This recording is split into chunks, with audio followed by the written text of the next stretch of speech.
evening, everyone. Please stand for the flag salute. I pledge allegiance to the flag of the United States of America and to the republic for which it stands, one nation, under God, indivisible, with liberty and justice for all. Please remain standing while Councilman Sarah leads us in prayer. Heavenly Father, we are grateful to be spared from what could have been a very destructive storm. And we are truly blessed to have so many great and hardworking employees to help keep our community safe. Let us always remember their efforts so that we may always treat them with the honor and the respect that they have earned. Amen. Two things tonight. I'd like us to keep, kind of in our thoughts and our prayers, the officer in Atlantic City, who was shot. Understand that he's recovering, but let's keep him in our thoughts. And also, I'd like to have a moment of silence for Dave Peterson, who recently lost his battle with cancer. Dave was involved in many of our community organizations, and he will be very missed.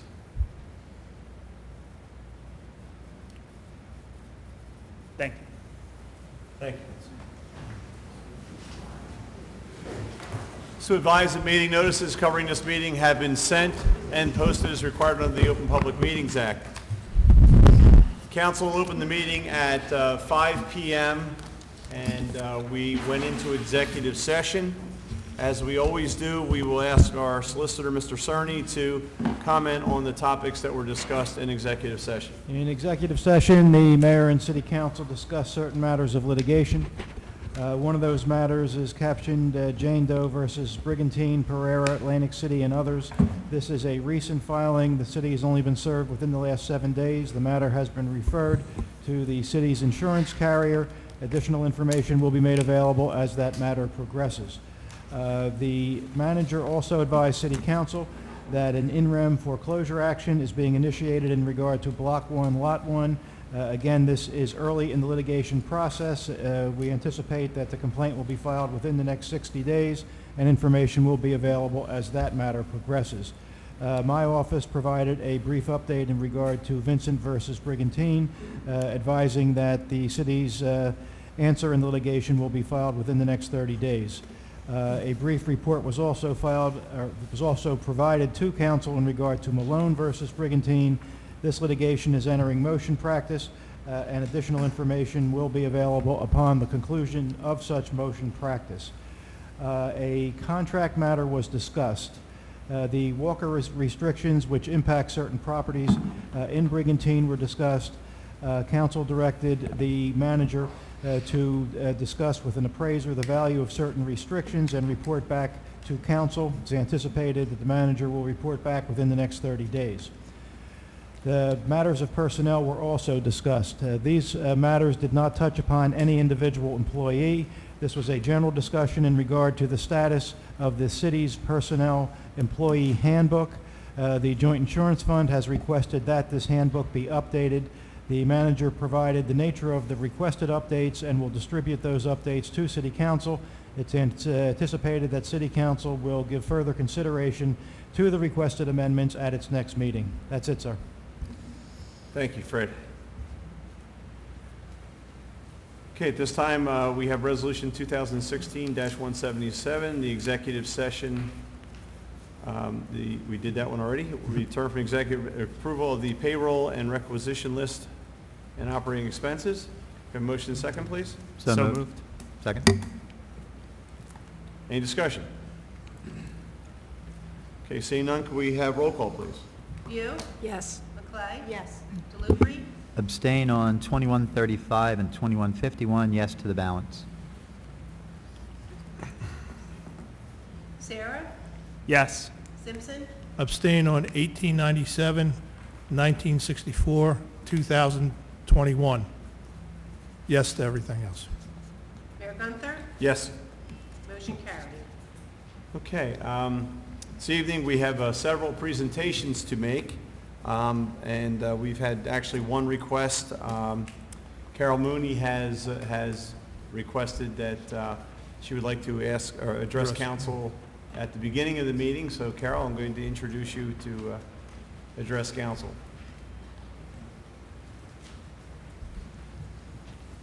Do you think I ought to lower this? John. John's our lower. Good evening. My name is Carol Mooney. I'm 2506 Revere Boulevard. I'm here to thank the city and the council, and I hope I don't break down,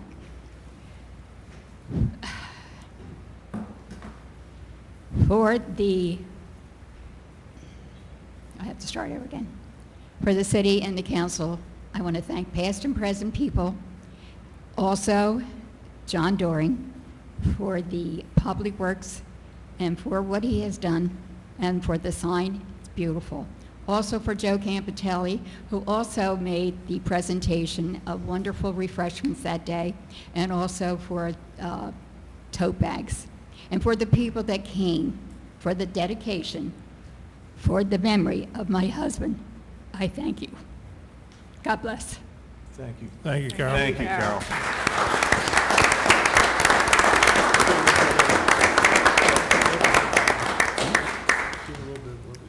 Carol, and not everyone was there that day, but so everyone knows that the recycling convenience yard has been, Fred Mooney's name has been added to the yard, so it's the Fred Mooney Kemp Bryce Recycling Convenience Center.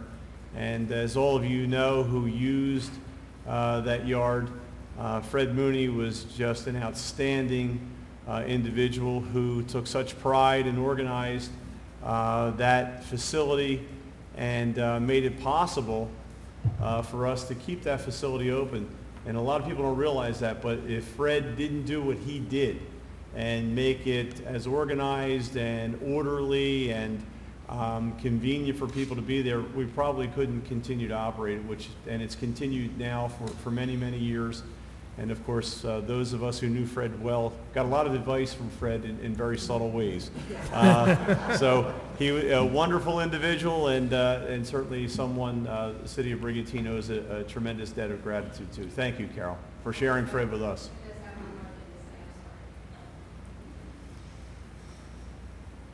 You know, he was a sailor, and I think what he did was keep the recycle yard as his ship, and he kept it ship shape. Yes, he did. Thank you, Carol.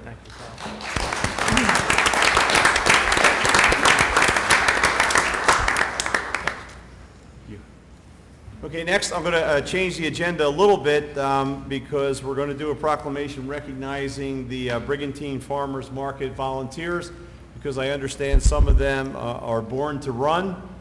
They are going to Springsteen tonight, so we have to get them out of here.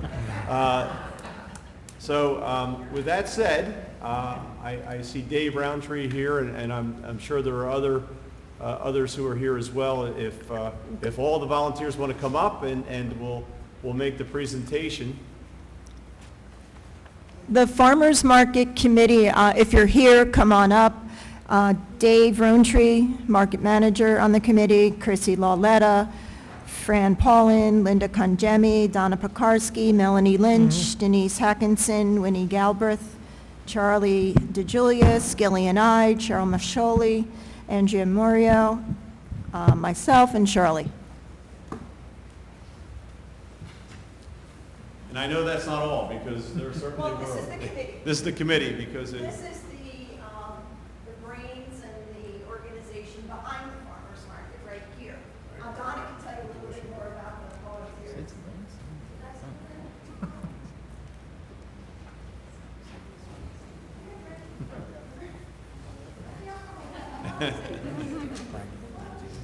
There are about 60 or 70 volunteers. And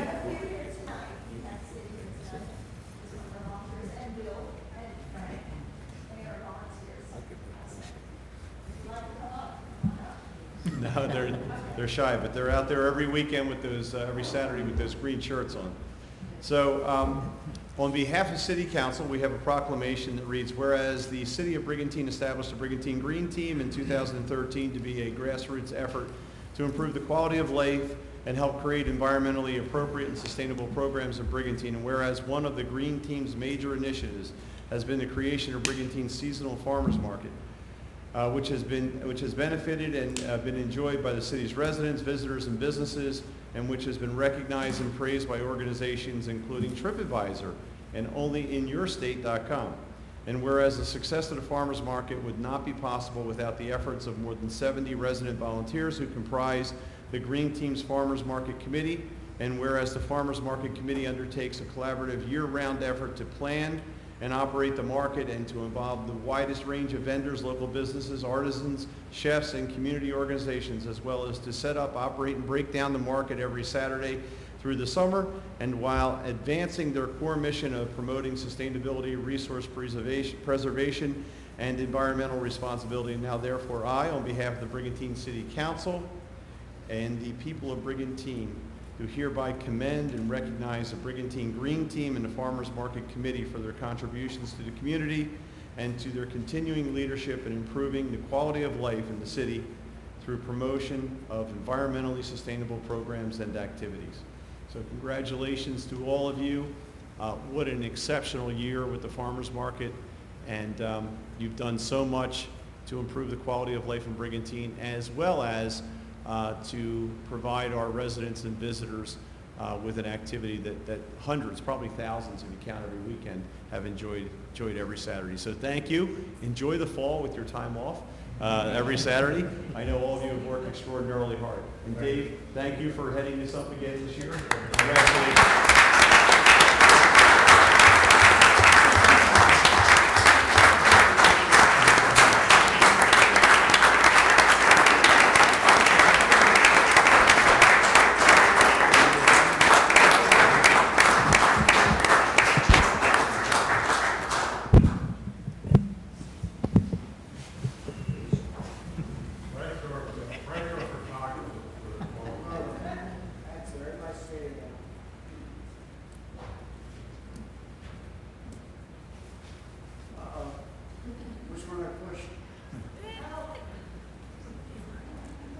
I think it's a selfie frame. Everybody smile and look nice. There you go. I just want to say a few words while everyone's here. Okay, thank you.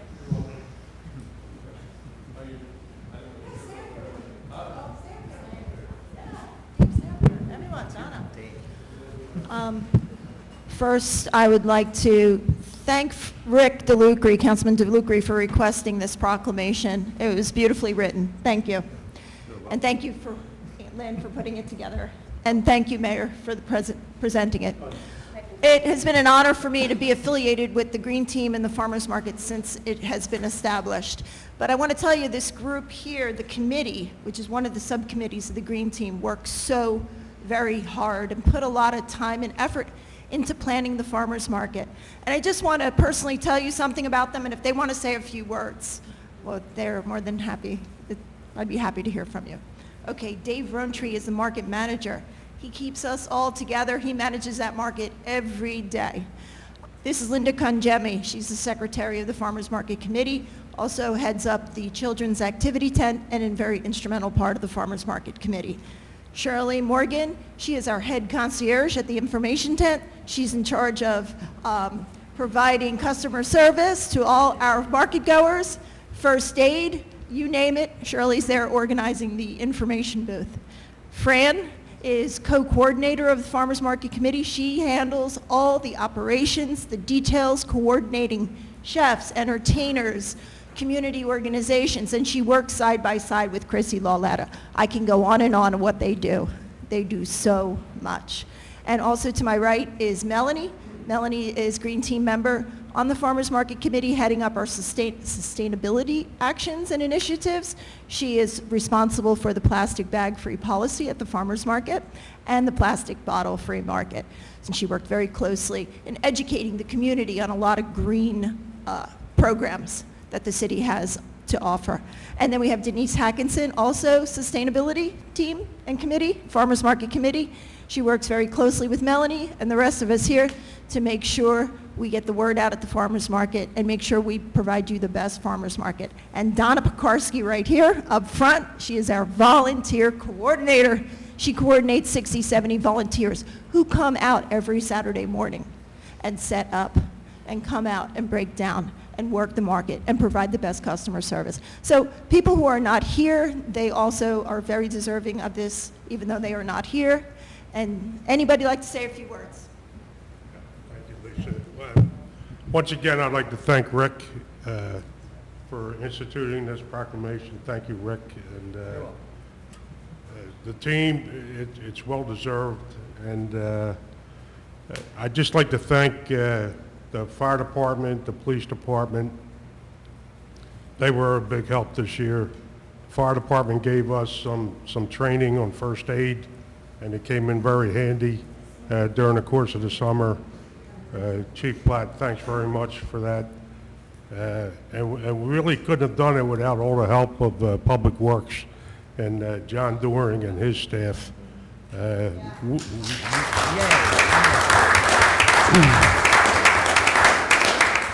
Week in and week out, you know, his gang, they took care of setting up cones, bringing our equipment back and forth, whatever we needed, storing our equipment, and, you know, thanks very much, John. Really appreciate it.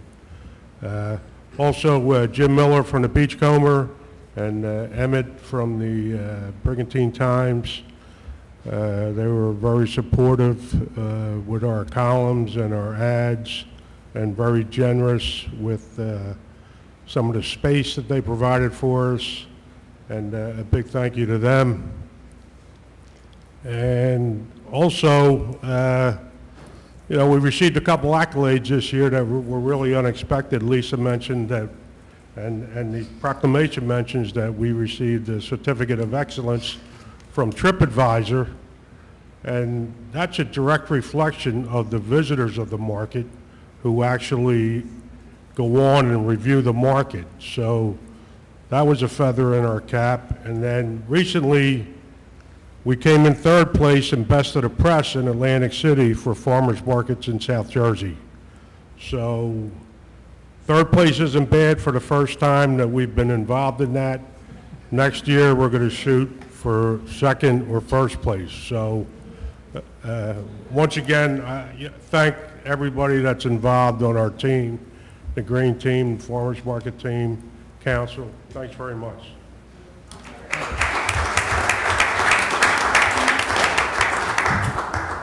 Hi, I'm Donna Pekarski, and I just have a short message, but it's to all of the 70 volunteers who came out every Saturday. All of us tagged our friends and colleagues and church buddies and exercise partners and all other organizations in Brigantine to find people who would help us. And there were many volunteers among those 70 who were there every single Saturday. And to those folks, I applaud them because I was not one of them, but I did miss a few. But really, they are happy to be there. We've made some good friends through the volunteers. So here's my pitch for next year. If you're interested, just send us a message and we will get in touch with you. The more the merrier. And we have a little gift for all of you to thank you. And I think we need to thank all the people that live in Brigantine and all of the visitors who came out every week. We would see them shopping, and they stopped at the information booth and they said, thank you. This is the best thing that could have happened. And I want you all to know that this is the most wonderful group to be involved with, whether it's part of all of us or it's part of all of you. And we say thank you to all of you.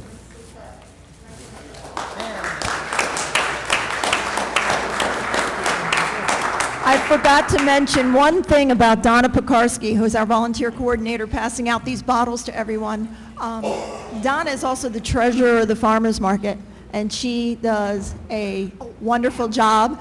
And what we do with our finances is a model that you can use for any organization in Brigantine. So everyone's getting a free reusable water bottle right now on City Council, and the money we raised by selling these reusable water bottles helped defray some of the costs of the water fountain and reusable water bottle station in City Hall. Give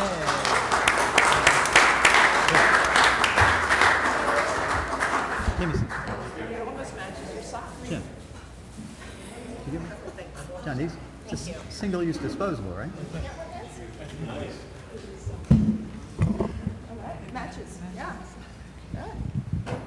Next, we have a very special proclamation. This individual I know is near and dear to many of us who had the honor of working with him. In fact, Councilman Sarah asked that we recognize Mike Morrell with a proclamation. And as you know, Councilman Sarah is just off of the beach for about 2 years. And he's still in withdrawal. Councilman Simpson is a former lifeguard. Our city manager, Ed Stinson, is a former lifeguard. And I had the pleasure of working directly with Mike when I served on the beach patrol. So if I could ask Mike Morrell to come forward.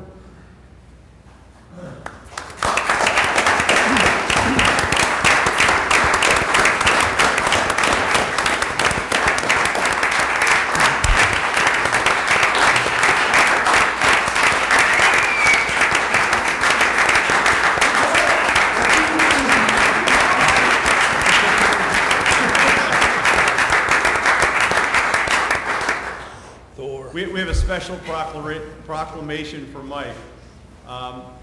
This proclamation reads, whereas Mike Morrell began his lifeguard career with the Brigantine Beach Patrol in 1967, and through the years he has risen to the rank of Assistant Chief.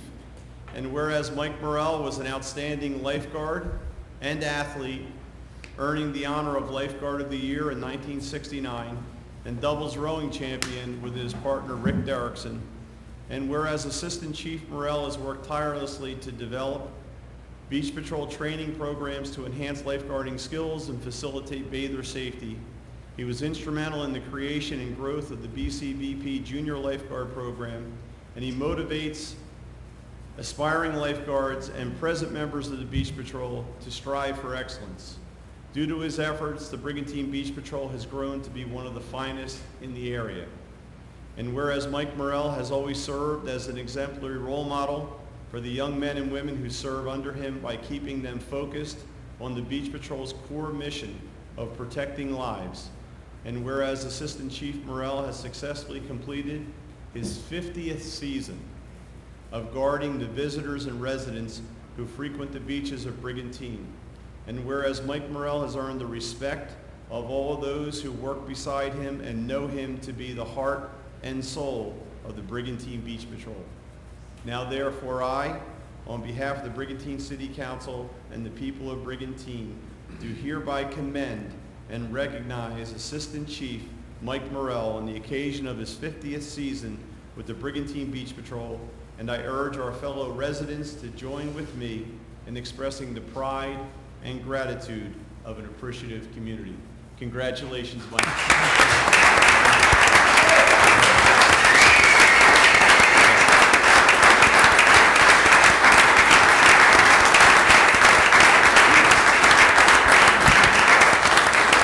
Thank you. They call me the shooter tan guy with the whistle, so I had to take this thing off for a second. A lot of things well, first of all, I got to thank my wife. She spent 27 years with me, and the 3 to 4 months I'm on the beach patrol, I don't see her. And 2 of the proudest moments of my life was when my daughter Amber made the beach patrol, and my son Doug, who's in the Persian Gulf on the Eisenhower, made the beach patrol. And so thank you guys. I'd also like to thank the guys back there who came. I appreciate that. I'm going to try to do this without crying. Thanks, guys. You know, 50 years, a lot of things can happen, and I think one of the best things happen is the friendships you make, and a couple of them are back there, and a bunch of them right here. One of them is Phil Gunther, our mayor. Like he said, he was my last stand partner. And that year, we worked for a couple years, and the last year we worked together, I used to wrestle at the University of Albuquerque in New Mexico. He was a Henley champion rower, and I was trying to get a job to teach. And there was this girl kept on coming on the beach patrol. She was on the board in in South, God damn, it's in the South someplace, Cape May, in Cape May Regional High School. So I don't know how it happened. Him and I decided to have a wrestling match. It was raining, guys. And it was a real bad day. And we went at it for about 3 hours. Remember, Phil? I couldn't get him. He couldn't get me. And this woman said, "Stop." I look up, and we're all full of mud. And there was that councilwoman from Cape May.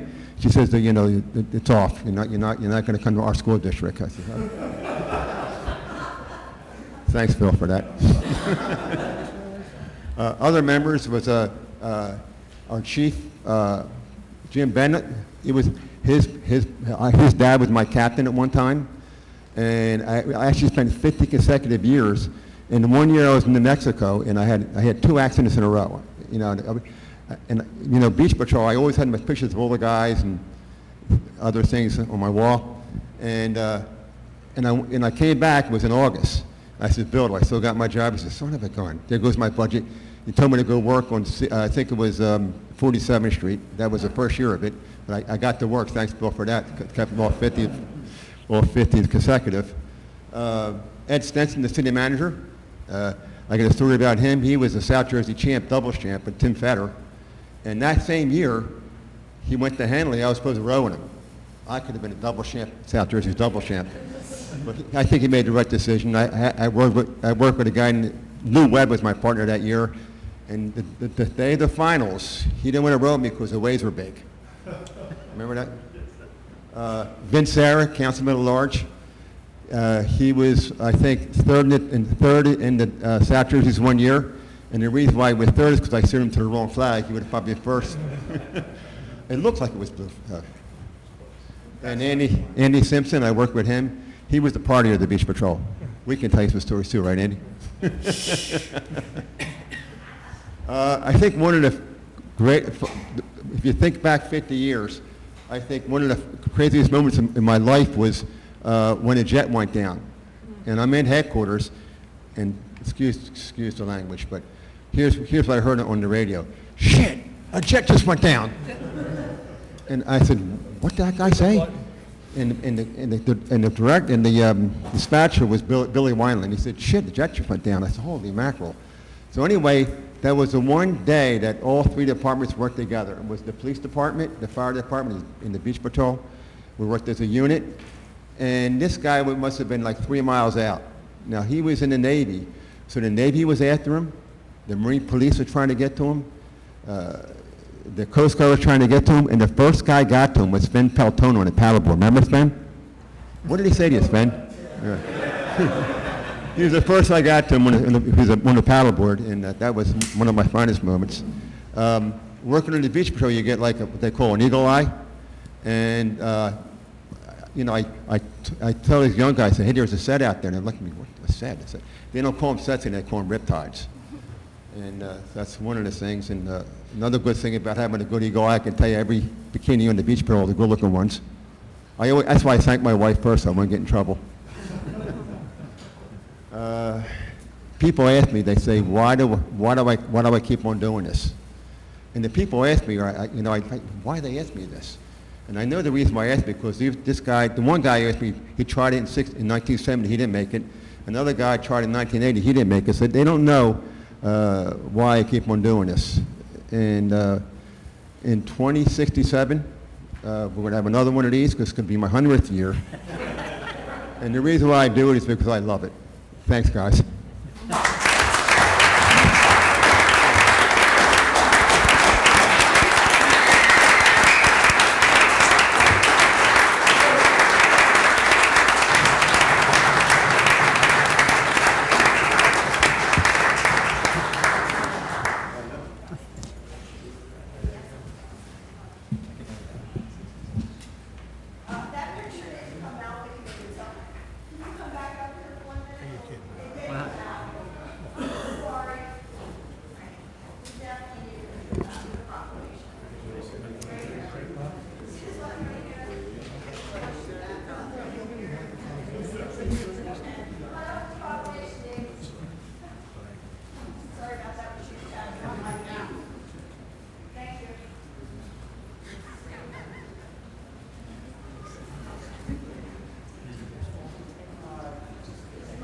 call Frank.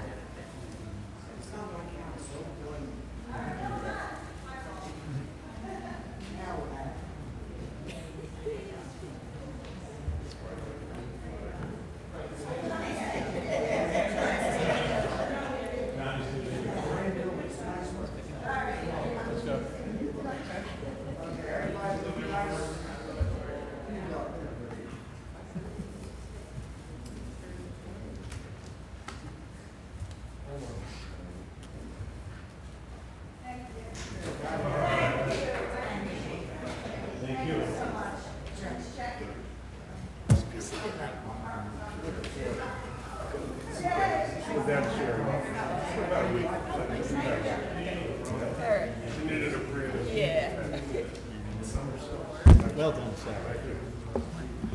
Once again, we want to thank Assistant Chief Morrell for his outstanding career. Appreciate you coming out tonight. Trish and Amber, and son Doug is proudly serving in the U.S. Navy. You don't have to. Thanks again, Chief. You can go back as a mascot. You can go back as a mascot. We should have took a 5-minute recess. Now we don't. Okay, next, we're going to move to our agenda items. We move to Resolution 2006-178, authorizing DCA to apply for a grant for the removal. Whoops, I forgot the public comment. Okay. We're going to move up to public comment on agenda items only. Anyone who would like to address council on any item on the agenda, if you would, please state your name and address and use the microphone. Yes, John. John Pucci, 100 Sheridan Square. Good evening, Mayor and City Council. Good evening, John.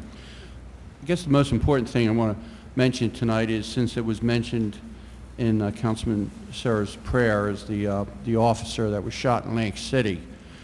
Certainly all our prayers are with that officer. And also, you need only to walk through this lobby here in Brigantine and drive around Brigantine to know that Brigantine supports our police department. Secondly, I've been to other towns, especially down in Cape May, where they specifically have a plaque, those black plaques that have the black background, for their farmers market, and say what it is and the sustainability, and that this is the place that it meets. I know the farmers market has a budget, but I would just ask and suggest that the city may consider putting a plaque up in that park for the farmers market, so everybody knows, other than Saturday mornings, that that's where it takes place. And lastly, item number 9, the grant for removal of debris and emergency protective measures. I saw on the supplemental information on the website that grant is $250,000, and I would just ask that who is involved in writing that grant and assisting in the city getting $250,000. Well, Jim Rotella, who is our grant writer, I'm sure will be involved at some point, and obviously the information is going to come from inside, right, Ed, through Public Works and That is correct, emergency Mayor. management? This is, it's an application for a grant that has just been offered. Thank you, John. So we are making application for that. What we are eligible in the grant process for is about $250,000. It's a reimbursement for the costs incurred during Superstorm Sandy. If you recall, we were reimbursed for 90% of our debris removal and protective measures. The 10% that we had to pay is what is eligible for this grant opportunity. Okay, any other public comment? Okay, seeing none, we're going to move into our agenda. We move to item number 9, which is Resolution 2016-178, authorizing DCA grant for the removal of debris and emergency protective measures. Have a motion and a second, please? I'll make that motion. Second. Any further discussion? See none, can we have roll call? You, Yes. McClay? Yes. DeLucre? Yes. Sarah? Yes. Simpson? Yes. Mayor Gunther? Yes. Motion carried. Okay, next we move to Resolution 2016-179, award of contract for the maintenance and service of the storm water pumps. I'll make the motion. Second.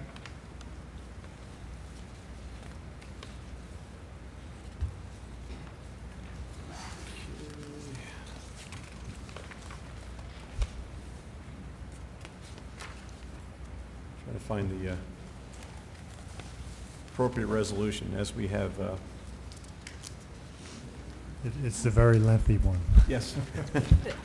Okay, this one through Public Works. Through the purchasing agent and Public Works Director, as well as City Manager, reviewed everything, and this would be based on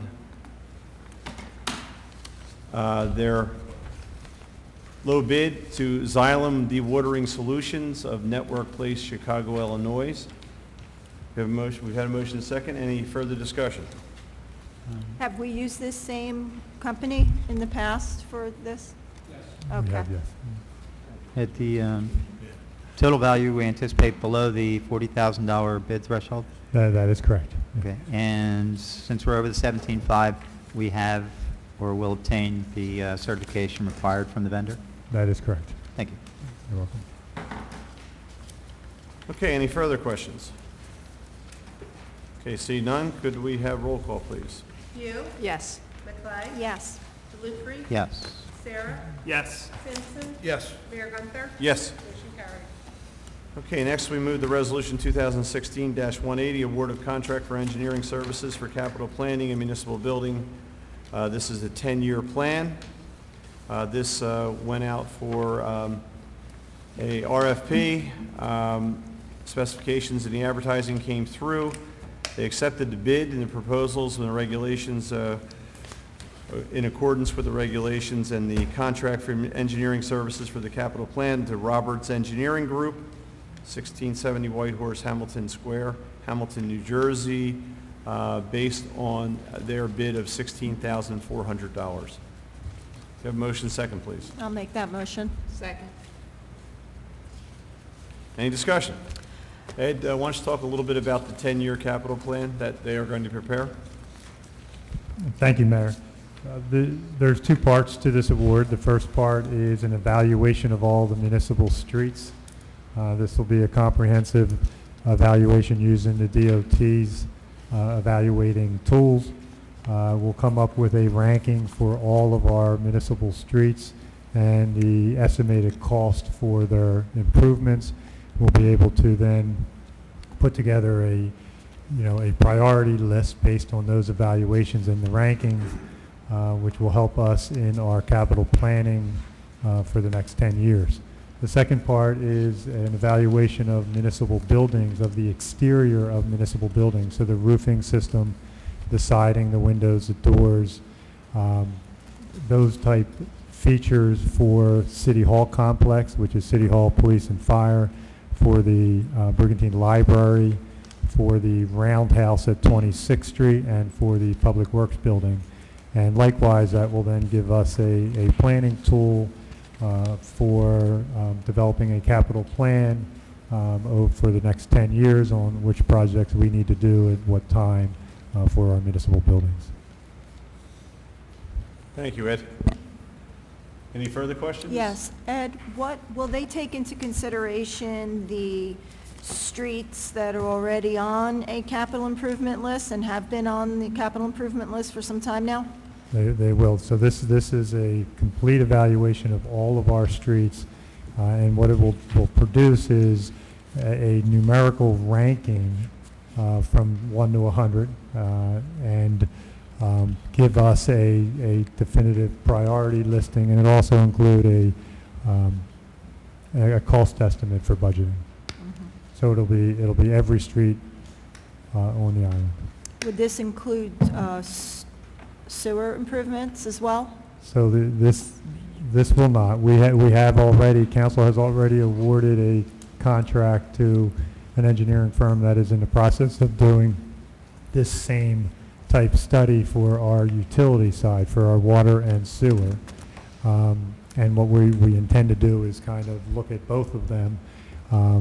Certainly prioritize the sewer and the water side for our utility, and prioritize the streets and the buildings on our capital side. Certainly the ones that overlap will get done, you know, and on the utility side. If there's a sewer main that needs to be done, it'll get done on the utility side. The public buildings, as we've discussed, you know, many times, and I know, and John Doring's obviously dealing with this every day.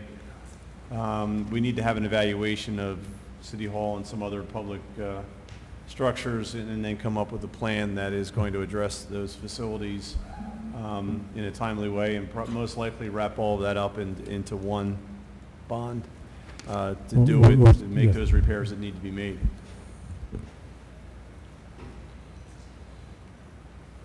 So I think it's a great idea, Ed, to come forward with a 10-year plan, so it helps everyone plan for the financing and how we stage debt in over time to make sure that it doesn't have an impact on taxpayers.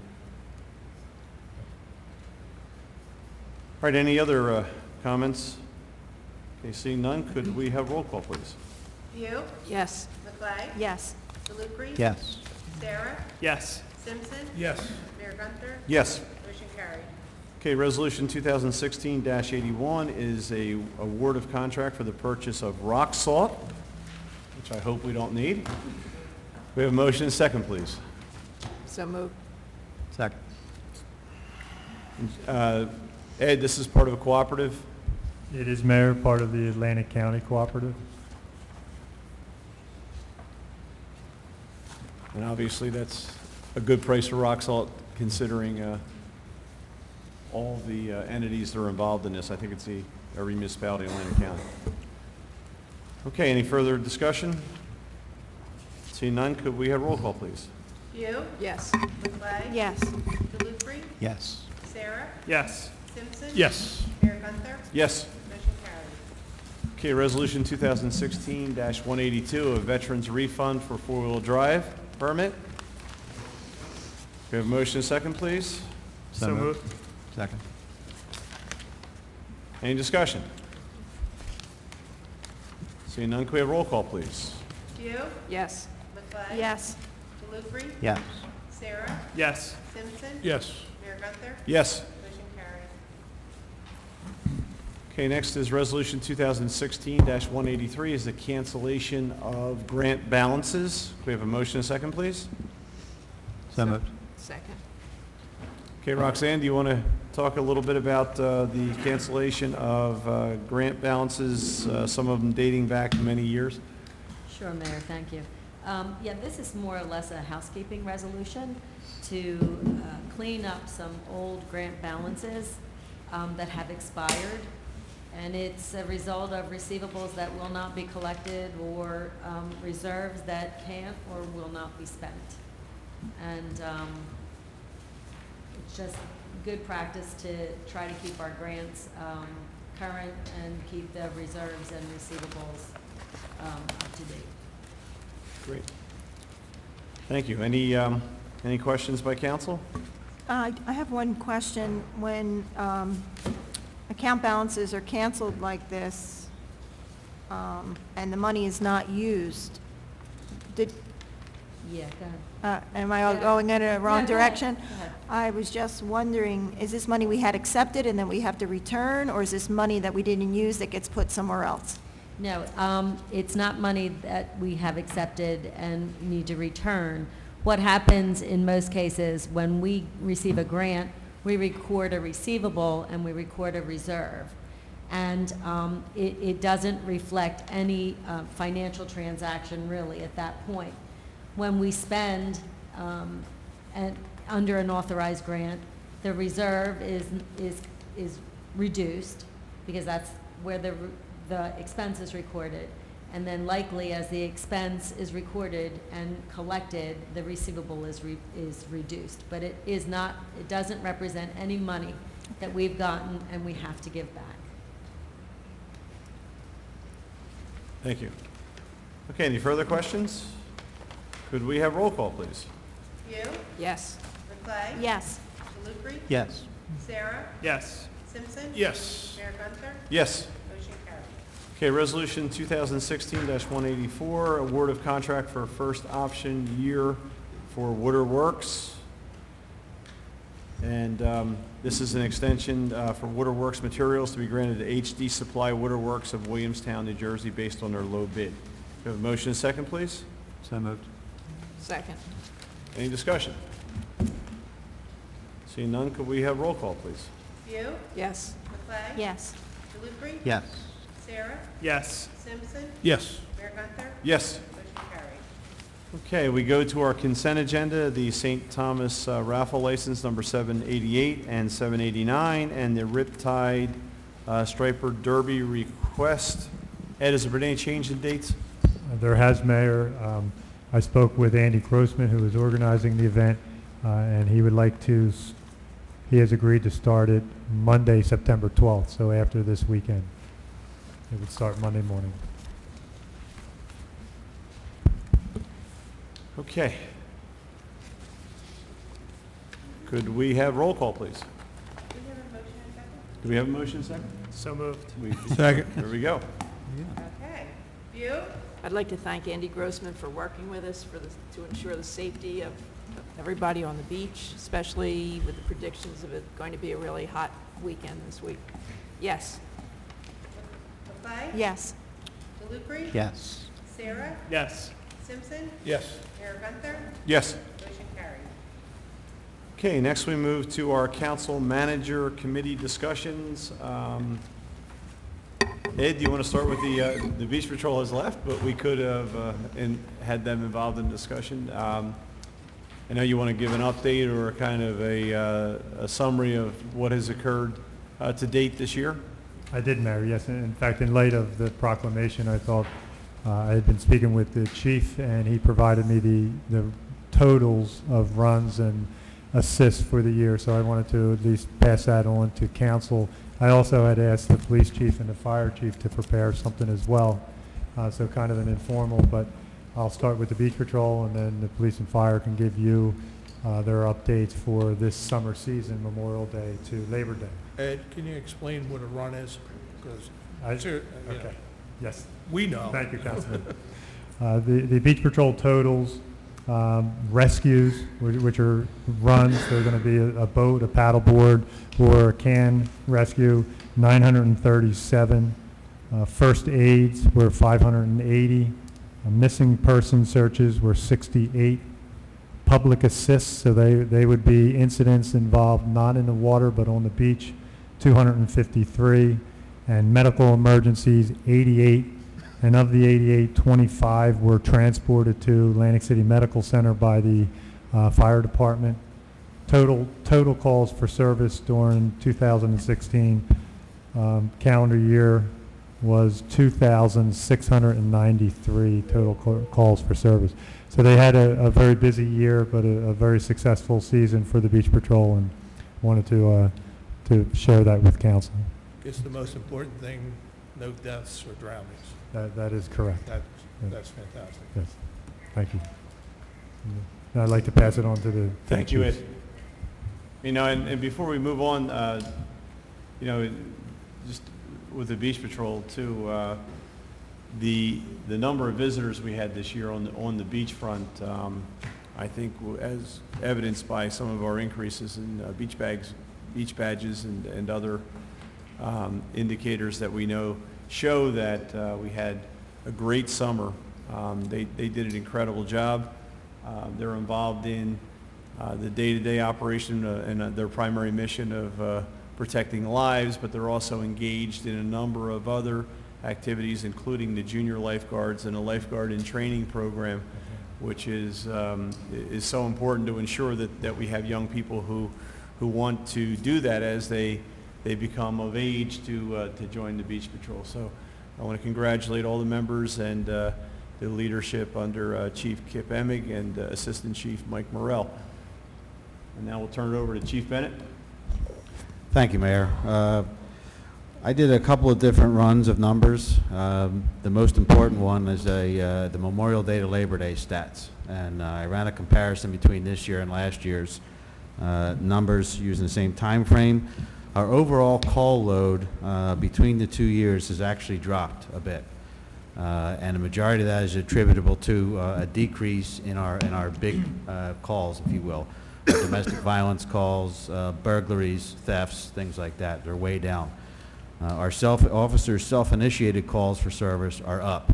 Those are our car stops, checking out suspicious people in the middle of the night, the summonses down on the beach for alcohol and four-wheel drive permits. So for this time last year, 2015, we had a total of 1,937 calls for service. This year, we're at 1,806. The year total, we're at 7,212. And last year we're at 7151. So overall we have an increase, but it's mostly in self-initiated actions by our officers. That's great. Some of that too resulted in the new technology that you have available. And yeah, we were able to field an ALPR car last year, which is the automatic license plate reader, and our officers who are good with traffic stops and things like that, we assign them to that car. And for those who don't know, the ALPR is a camera-based system where you simply have to ride near a car, not even that near.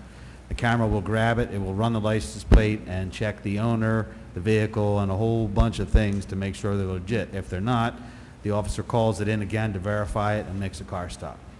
So we actually track that separately from regular car stops so that we can keep an idea as to, you know, how effective this tool has been, but it's been very effective thus far. great.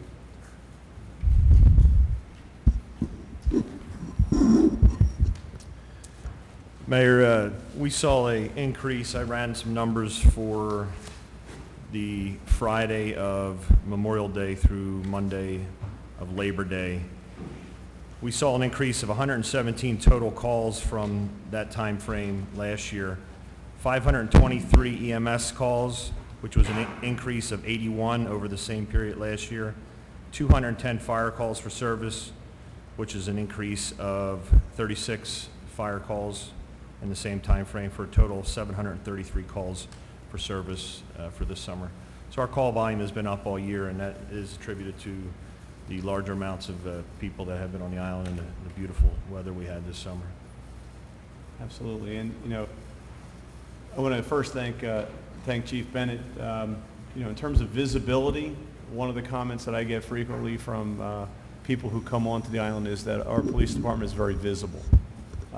They are out there and they are seen. Many times they're seen at the beginning of the travel onto the island, and that visibility, I think, means a lot. You see a lot of brake lights as people come over the bridge, and the people are slowing down, but they know that there is a police presence here, and very proactive in what you do. And the fire department, you know, once again, the responses that you've made this year and the things that you have gone to deal with, we always get back the very positive remarks from people who are involved because of how professional your firefighters and EMTs are. And that goes for both the departments. We recently received a letter about someone who had lost a ring, and it's something as simple as that. The police department went, and the officer involved went so far above and beyond for trying to help somebody find a family heirloom. I mean, they're simple examples, but you deal with obviously much more serious things. But that human piece that and the compassion that you show consistently and the professionalism is certainly noted by all. Thank you, Mayor. I would just like to say something. As I look at both tables out here with the three persons over here and the three persons over there, I mean, citizens of Brigantine, we're in good hands right now. No disrespect to anybody else that was sitting in these seats before, but I think we're out, you know, with Roxanne being our CFO and of course Ed Stinson and Fred. And John Doring, you made the island look great. It was outstanding. It was a lot of hard work. Jim Bennett, outstanding job as usual. I didn't expect anything different from you and Tiger. And again, Tiger's been an employee of mine, friend of mine. So I think the council as a whole, when the day I leave council and you people are still here, the citizens of Brigantine are in good hands. And John, you know, do you want to give a little update on the cans? Are they all out? We had no runs. The can and trash can recycling giveaway is going good. We have had some minor complaints, but overall it's going well. We did stop last Wednesday in preparation of the storm. We're planning on picking it up sometime next week. So everybody that got missed for one reason or another will be there. John, I don't know whether you can tell anything anecdotally right now, but I know visually when I ride around and it is trash day, it looks a lot better, you know, in terms of those larger cans being out there and a lot fewer properties with either just a trash bag left at the curb or some other assortment of cans that may or may not have a lid. So I don't know if you're seeing a reduction already in what's blowing around. We did see this past week, last week, this week, reduced calls on, we call them trash explosions. No lids, people with bags and seagulls get in it. We've only had a few this week. That's great. Hopefully. The seagulls aren't happy. But Yeah, seagulls are happy to go someplace else. We are. That's great, John. Yes, thank you. Chief, I do want to just update Chief Just real quick, this Sunday will mark 15 years since our nation was attacked on 9/11, and we will be holding our annual memorial in front of the firehouse about 9:45 to assemble anybody who can come out that day for a quick ceremony. Thank you. Is that Sunday? That'll be Sunday morning on the 11th. And the North School's doing something tomorrow as well? Yeah, Friday. I believe it's Friday. Friday, I'm sorry, I think it's Friday. Friday morning. North School will be doing Yes. something. I do want to mention, I want to thank City Manager and our Emergency Management Coordinator, Jim Bennett, and all the department heads for getting ready for the storm. We were very fortunate that it did not track in a way that impacted us. However, it had the potential to do that, and Brigantine was very well prepared. A lot of communication between the department heads and information that was disseminated from the state and from the county Office of Emergency Management. Governor Christie did hold a conference call that I was on Saturday. And you know, once again, we were very, very fortunate that we did not feel the impact. However, I think the residents were very cooperative and were prepared. You know, one of the issues we have going forward is that sometimes when and this happened the last time with Isaac, where you have a situation where it looks like it could be bad and you ask for a voluntary, if people are going to leave, they should leave well in advance. Please don't base your decision on future storms based on, you know, what just happened with this event, that it was really a non-event. The information that is provided by emergency management is the best information that they have, and they make decisions based on the life safety of everyone on the island. So we always try and err on the side of caution. But Chief Bennett, I don't know if you want to add anything else to that, but the same thing happened with Isaac, and we have to be concerned going forward. I'll keep it short, but you're absolutely right, Mayor. We'll always, always, always err on the side of caution and safety. When I issued the voluntary evacuation order, it was, at the time, all we knew was that this thing was going to make a turn back into us, and we were looking at Sandy or higher level flooding. The devastation probably wouldn't have been as high because we weren't going to have the winds, but we were looking at the flooding. So my thought was, let's get people moving now. At the very least, it'll get people to pay attention to what's going on, and that seemed to have the desired effect. You know, our residents and visitors, they paid very close attention to the news, very close attention to both my Facebook and the police department's Facebook, and thankfully, like you said, it passed by us, but I think we were ready. And it doesn't get said enough, and I'll probably get hit later for saying it, but John Doring and his guys, without them, we would not be in the position that we're in to make sure that this town is ready for the storms. You know, they were running all day, closing up the street ends, getting the pumps ready, closing the floodgates, getting everything set so that the rest of us that have to go out there and do the rescues and stuff can do the job without having to worry about it, because he and his men take care of business. So thank you. So it was a good drill. Yes, it was. Very good drill. And Mayor, if I could, one more topic. I wanted to just give council and the public an update on the streetscape project.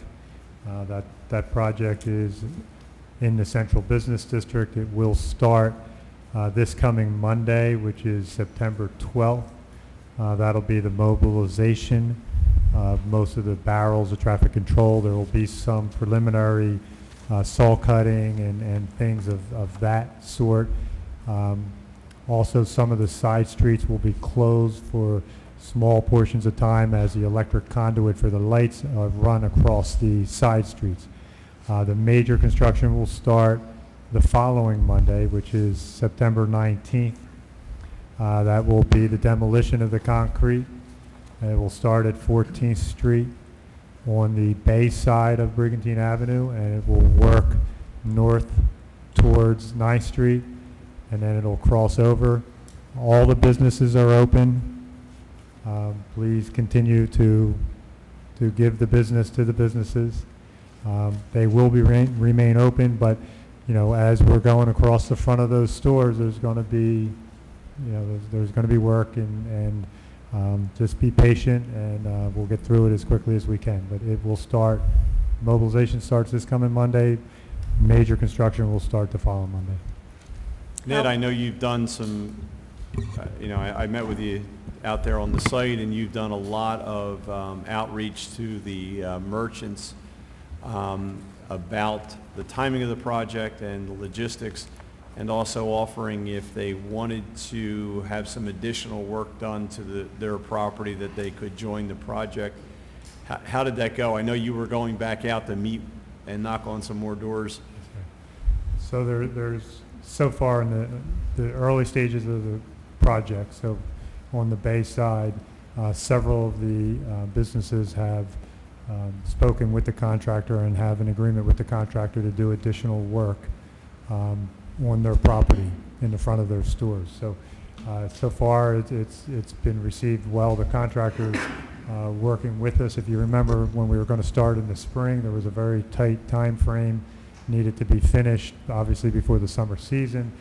So at that point, the contractor was not willing to take on any additional side work. Now it's a different story, and he's been working well with cooperating with the businesses. And like I said, I think there's at least 4 that have worked out a contract or an agreement with the contractor to do additional work. Great. Ed, on in the Central Business District, some of the businesses are on the side streets. Is that included in the project? So no, because of the way this grant is, it's for the work within the right-of-way of Brigantine Boulevard, right? So it would not extend, and for the most part, it does not extend down the side street, except where there's a broken piece of concrete that's, you know, we're instead of saw cutting half the block, we're going to take the next block out. Or if the curb joint is a little further down the street, we're going to that. For the most part, though, it is within the right-of-way of the boulevard. However, at 13th Street, one of the store owner has engaged with the contractor to replace the sidewalk along the side street at his own expense. 14th, 13th or 14th? 13. 13th, okay. 13. 14th has a little issue in front of some of the businesses there. Sure. Have you spoken to the property owners Uh, there? I've- Are I've they going to be spoken with- doing any work there? So I've spoken with Andre, and he is coordinating a meeting with the storefront owners, and then I'm going to get him together with the contractor. So, Okay. yes. Because I know they have a caution sign out there Sure. now because they're such a bad tripper. Yep. I think it's good news that the contractor is willing to work, with the property owners to try and make that a uniform presentation. If they can do it, this is the opportune time to do it. Ed, on a different subject, we talked about this because there were some concerns at the Fourth Ward Council meeting. Myself, Councilman Sarah, and Councilman DeLucre attended. There was a concern about, or rumors, that we were going to think about extending the four-wheel drive beaches past, I believe, Seaside or whatever street it is presently. Myself and Councilman DeLucre and Councilman Sarah said we have no desire, us three, I can't speak for the rest of the council, but I have talked to you about that today, and it was just, it's rumors, and it never came in front of council. I just want to put everybody to rest that I believe you told me there's a moratorium on that? So there's a beach management plan. It gets, I guess, a little bit complicated. It is part of our Army Corps agreement for the beach nourishment along our ocean front. Our agreement with the Army Corps states that we have to have a an approved beach management plan in place. We started negotiations on that beach management plan sometime in 2006-ish, and at that point, the approved part, that requires approval by the federal Fish and Wildlife Agency and also the state endangered and non-game species department. And their position was no four-wheel drives on the beach. And in fact, their position was that the lifeguards would have to leave the beach somewhere around 38th Street and travel along the street to get down to our other lifeguard stations on the south end. So obviously we could not agree with that. And over the next 5 years or so, had a little bit of back and forth, but we weren't moving and they weren't moving. Prior to the next beach fill, sometime in 2011, 2012, the meetings heated up again as the Army Corps was not able to start the beach fill without a beach management plan in place, and they were able to, or forced Fish and Wildlife and endangered and non-game to sit down at the table with us, and we were able to come up to an agreement on the beach management plan that we have. That plan limits the four-wheel drive vehicles on the ocean front between the jetty and Seaside. And then from Seaside heading north, it creates different zones, recreation, cooperative, things like that, which restrict the four-wheel drive access. So based on that plan and based on the conversations that I was part of with Fish and Wildlife and non-game and endangered species, it is very unlikely that they will agree to extend that four-wheel drive. That agreement, the 2011 beach management plan, was a 5-year agreement, and we're required to sit back down with the two agencies and start redeveloping that plan. We have not done that yet. That will get triggered prior to our next beach fill. The next beach fill is scheduled for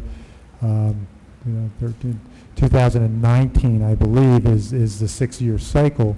However, we have the Jonas storm that was a declared event, and we have a documented loss. So we may receive federal funds for a small beach nourishment. I suspect if that funding occurs, then I will get a phone call from Fish and Wildlife and ask to sit down and look at that beach management plan again. Unless they change their position drastically, which there's no indication at all that they have or that they will, it will be a very difficult sell to try to increase or expand the four-wheel drive. I think, it's not a done deal yet, but I think it's very, very unlikely that we will be able to expand that four-wheel drive. Or are we even trying to expand it? So, not that I am aware of. Right. I know the conversation's been at the beach Right. committee, but I'm not aware of it. Well, let me also say that I've actually been through this before, and there is no desire on my part to expand it. And quite frankly, I have to believe that if we create an issue around this, we could have a problem operating what we presently have. So, I understand that it's crowded down there, but I just think that people have to use common sense. If you don't like the crowd, don't go. The police manage it the best they can. Some people like being in a situation where there are a lot of vehicles and they like that type of beach experience. If they like that, they should continue to do that. But I don't see, and maybe I'm wrong, but I don't see the support on City Council to expand that area.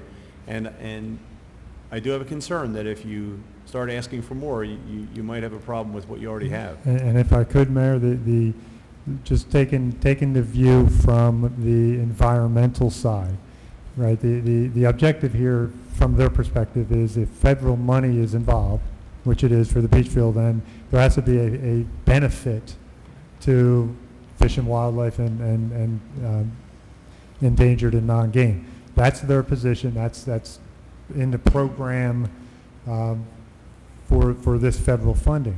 If you look at it from that perspective, the area that we are talking about between Sandy Lane and heading north is very good habitat for certain endangered species. I'm not saying that they are there now or nesting or present right now, but the habitat is ideal. The lower the population, so there's not much activity there. There's wide expanse of beach, and the homes are further back. It is ideal from their perspective, and that's why they push to have it as a protective zone. We fought to have it as a cooperative zone where it's both recreation and we keep the eye out for. I just want to reassure the people of the Fourth Ward that actually asked the questions, and reassure them that we have no desire on expanding past Seaside, what it is presently now, and we have no plans, no desire to do that. And they have to be reassured down there that, because they're the ones that are getting the brunt of everything. So I see the lady out here right now, and I try to assure her then. I told her I'd bring it up in front of council, and this is what I'm doing. If it's a voice vote, non-binding or whatever, I have no desire to go past what we have presently now, and I'm not willing to direct the city manager or any planners or anything to go farther than we have right now to reassure the people from the Fourth Ward. Yeah, and if I could, let me give a little extra context to all that. And Andy's correct that he and Vince and I were guests with the Fourth Ward Residents Association, and there was quite a bit of discussion about the concerns, and it was pretty much uniformly expressed in terms of a concern that City Council might consider at some point next season or after expanding the four-wheel drive beaches, and the mood of the people that was expressed to us then is they didn't want it, and the three of us all said straight up, we have no interest in expanding that. Parallel to that, the beach committee started to, at our last meeting, look into the feasibility of it, not because we think necessarily it's a good idea, and as I've stated, I don't. But there are people, who have a different view. And there's, even some members of the beach committee have expressed interest in seeing whether before you get to the question of whether you should, because that's really the last question, and that's our question as council, but the question of if you even could do it legally or logistically. Because obviously if legally you absolutely can't do it, it's a non-starter. You don't need to worry about it. The people don't need to worry about it. And logistically, if there's no way that you could make it work, even if legally maybe you could do it, same thing. The discussion is over, and it never even gets to council to answer the question of whether we should. So we left the last beach committee meeting with the idea that we were going to, individually and as a group, look into those two questions. Now, the legal question, I agree with most everything Ed said, but we've got to remember that we have this beach management agreement in place, the language of which does not absolutely bar us from ever considering it. And again, in this discussion, remember, I'm keeping out of the discussion whether there's any sentiment at all up here to do that, but just in terms of the protections that the people have, it doesn't appear to be absolutely legally barred, because the language, I think it's on page 29 of that agreement, says something to the effect that there will be no expansion of the recreational uses of the various segments of beach without the concurrence of the federal and the state agencies. Now, as Ed says, real good chance you would never get that, but you don't want to rely on real good chances. So that, at least theoretically, is not foreclosed legally. Again, not this council maybe, but a future council, under that agreement, which I think expires in November by its term. So I'm not sure what happens if you had a gap period between this November and whenever it is that we might, through negotiations with the Army Corps, come up with a new agreement. I'm not sure what happens there. I'm not sure if you have any protections there, but right now, as the agreement's written, it doesn't absolutely preclude that. Parallel with that, John Doring was asked if he could just look at the logistics. Could it be done? Leaving all questions of policy aside, is there physically enough area there where you could access the beach at Seaside with both vehicles and pedestrians? And could you coordinate and have their movements operate in such a way that you didn't create an unnecessary public risk? And I don't know if John has had a chance to think that through or wants to address it, but our thought on the beach committee was that we would look at those two questions, formally report back to council, and then, which I think I'm hearing Andy suggest tonight, it can be for council to decide, do we want to make a formal statement that yes, we want to do it, or no, we don't want to do it? And if we did that, do we want to do it in a context of allowing the public to have whatever input they may want to have before we made a decision which way to go with it? Well, Rick, I'm not sure I understand why you would do all that work when there's no desire to expand the area. I mean, we could do that in 3 minutes. We could ask council members how they feel about it. Now, the other issue you bring up is one that when we vote on the management plan, which ultimately would come to us for a vote, if we ask our solicitor and our city manager to put in the plan that is the defined area and will remain that going forward. I'm not sure why we would ask people to research what's possible so we can vote against it. What I'm hearing is I think that most people are against the expansion of the four-wheel drive. Why work up all those residents, I got to tell you, on Brant Drive, on Seaside, and all of them have them all upset about this when in fact there's no desire to do it. I've been through this before. It is not a nice place to be, because if there is no desire to do it, there's no reason to get people worked up over it. So why would we do that? Two answers to that. What you say about inserting language in the next agreement is exactly what we should do. At that point in time, that language is not in the current agreement though. At that point in time, we should put that language in there, and that binds the city to an agreement for whatever the duration is that assures for that period of time. That's up in November. Well, it's up in November, but we heard Ed say that, the negotiations or the discussions are only maybe just starting. So right. Does something happen in November, or is it next year? I don't know. Yeah, but there's no reason to go through all these gymnastics. Phil, there's no gymnastics. There's no gymnastics. We don't want to do it. Look, give me a minute. There are no gymnastics involved. It is not as if this issue is not out there. It's not that we are getting people worked up. The people were worked up. Well, you already said you don't want to do it. Let me finish. What I'm Phil, getting let at me is that- finish, let me finish.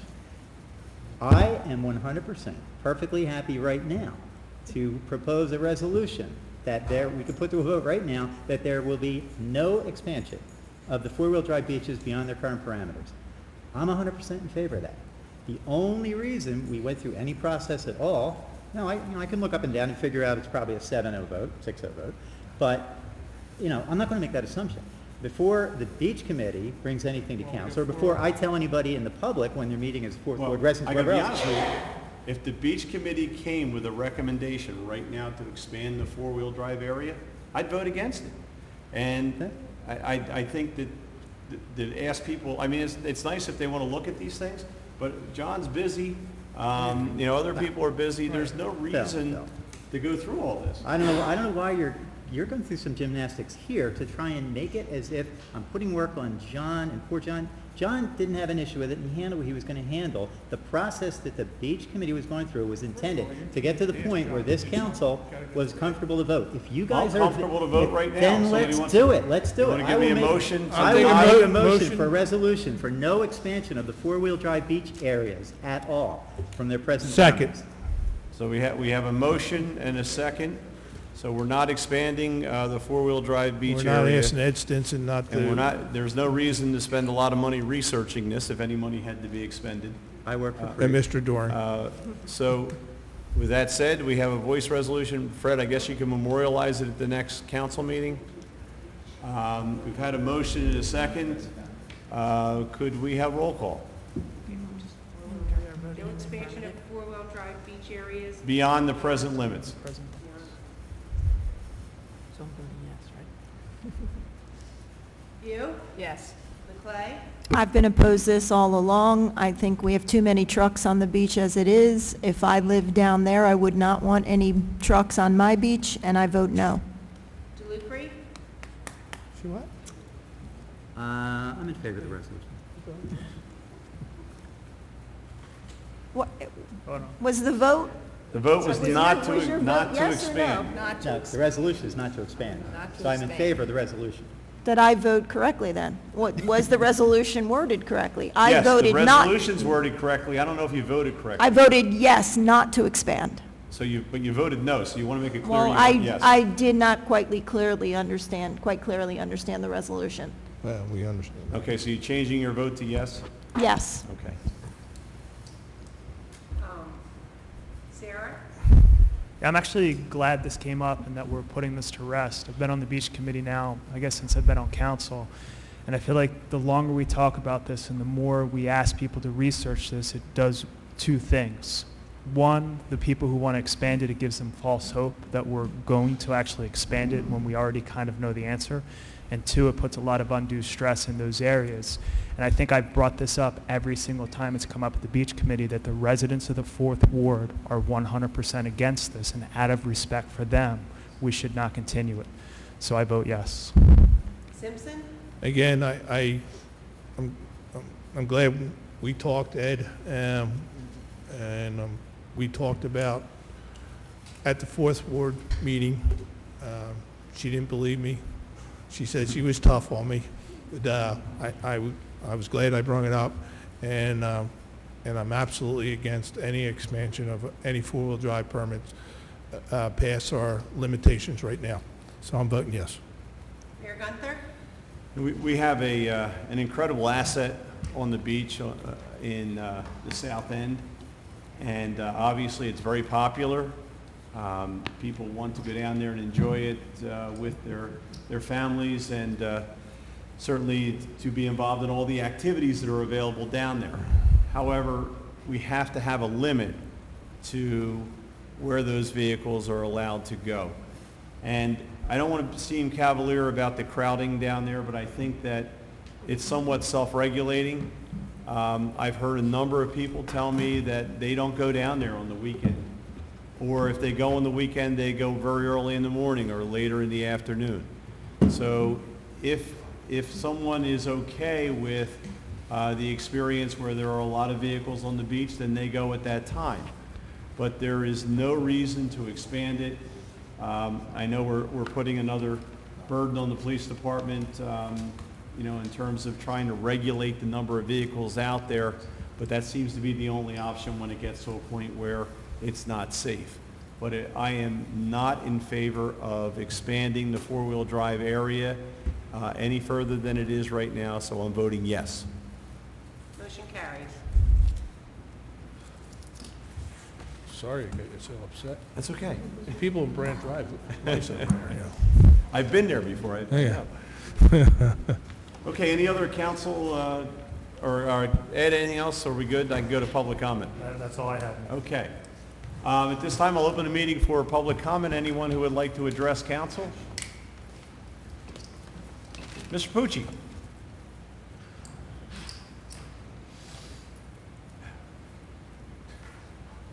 John Pucci, 100 Sheridan Square. Mayor, as I listen to the professional reports and the numbers that they put out tonight concerning what has transpired from Memorial Day to Labor Day, I thought about if you just divide the number of days into the numbers, you may get some kind of average of so many incidents per day.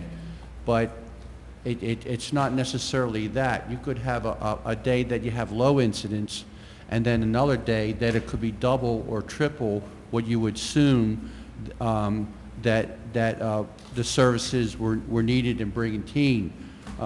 So I wanted to thank the council tonight. I think that the council should be thanked for supporting this present council, for supporting their professionals in a way that to be prepared. The motto for the United States Coast Guard is Semper Precepts, always prepared. And the support that the council has given to the administration and the professionals is allowing for that preparedness, whatever we might come against and see on a particular day. So thank you to the council.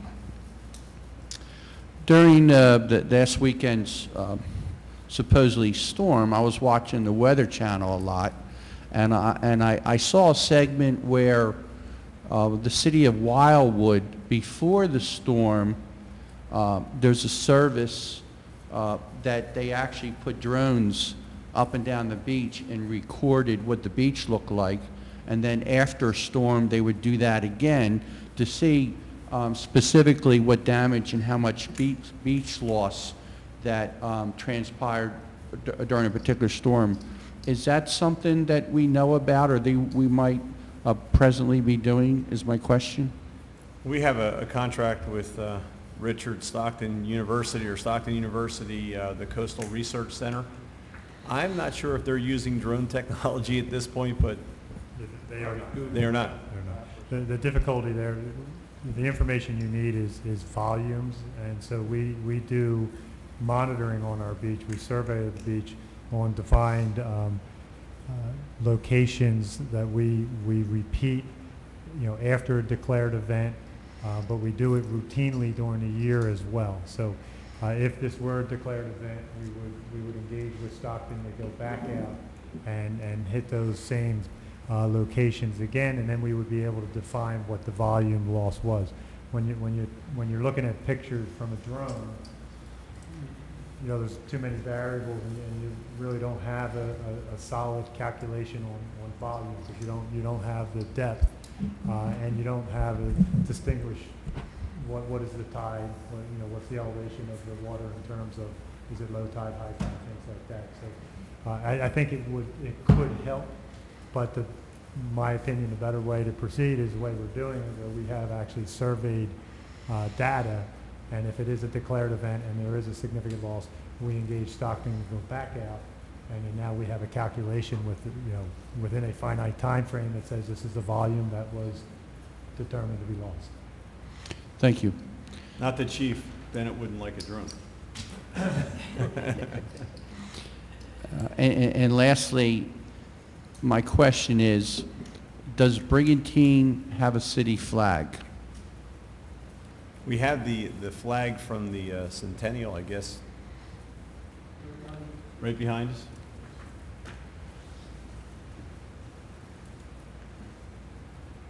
So it's our seal on the flag. So that is our Brigantine flag. Is it flown anywhere else besides this council room?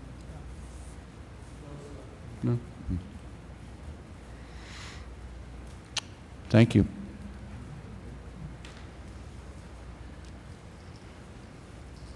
So I'm taking that as a suggestion that we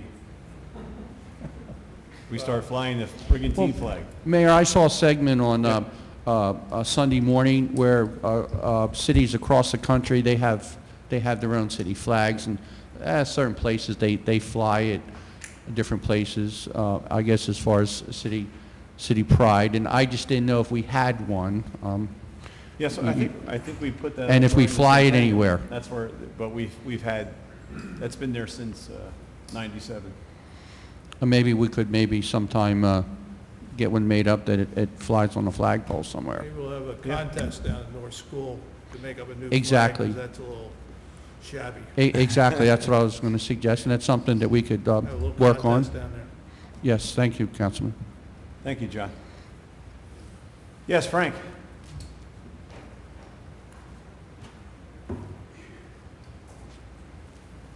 My name is Frank Congemi. I live at 605 West Shore.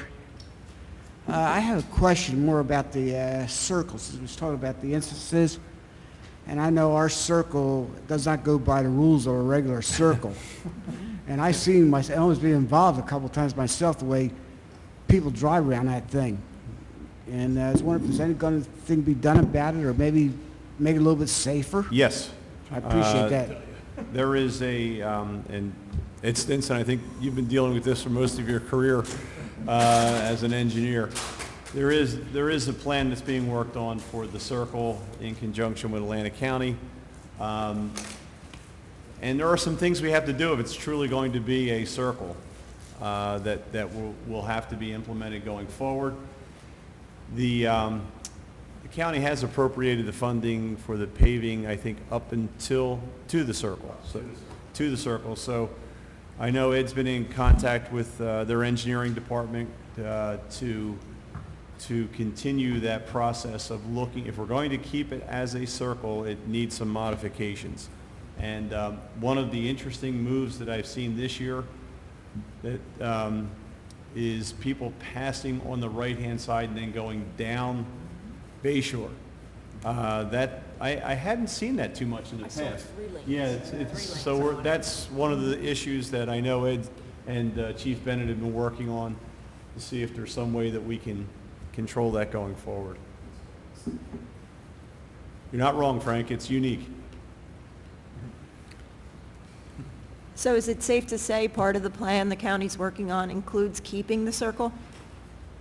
Well, certainly, yes, the circle, I don't think there's any intentions or any plans to do away with the circle. Thank you. Remember there's that street diet study that would be looking at the 2 lanes in each direction versus a center lane, yes, single lane. There's that going on. There's a couple things in motion that that will lead towards a new project at the circle. Good. And roundabouts work very well in Europe. They're all over the place. They just have to be, we have to do a little better job of defining how to get in and out. One lane in and one lane out. That's it. Okay, any other public comment? Mrs. Phillips?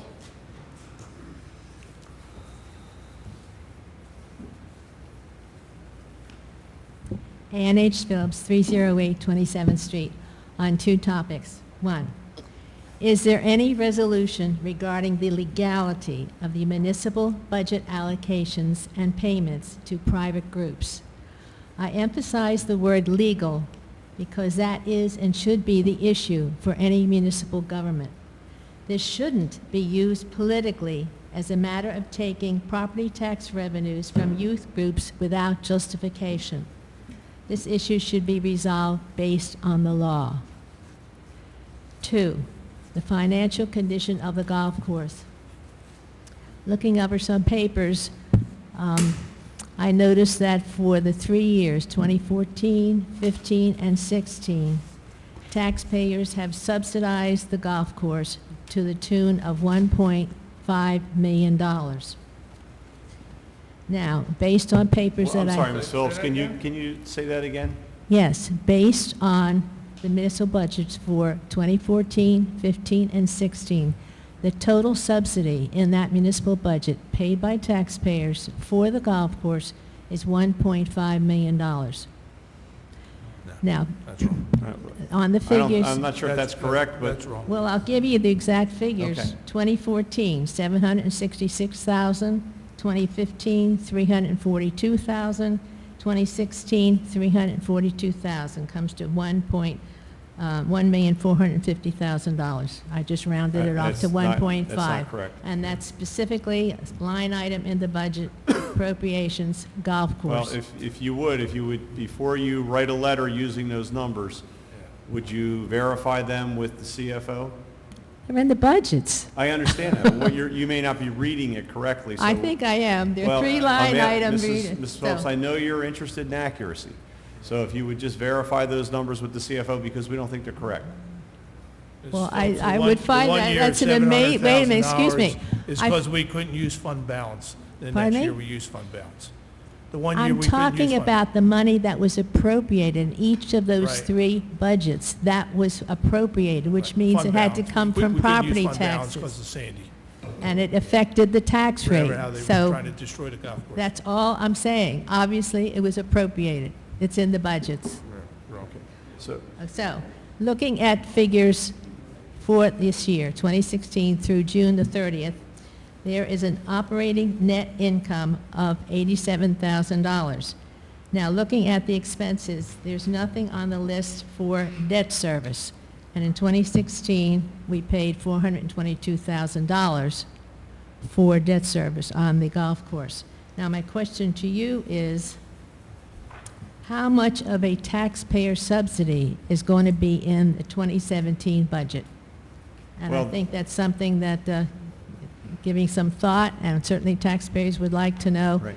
And I realize I think it's that too soon to tell, because all the revenue is not in for the golf course. I at this understand point. that, but based on what you have so far for the first 6 months, which gives you some idea of what your expenses and revenue are, that should give you some idea. I'm not asking for... Well, I don't have the numbers in front of me, but I think there's some pretty good news from the golf course about controlling expenses and revenue numbers being rather positive, maybe down a little bit. We don't have the, I don't know if you have the, all the numbers through today.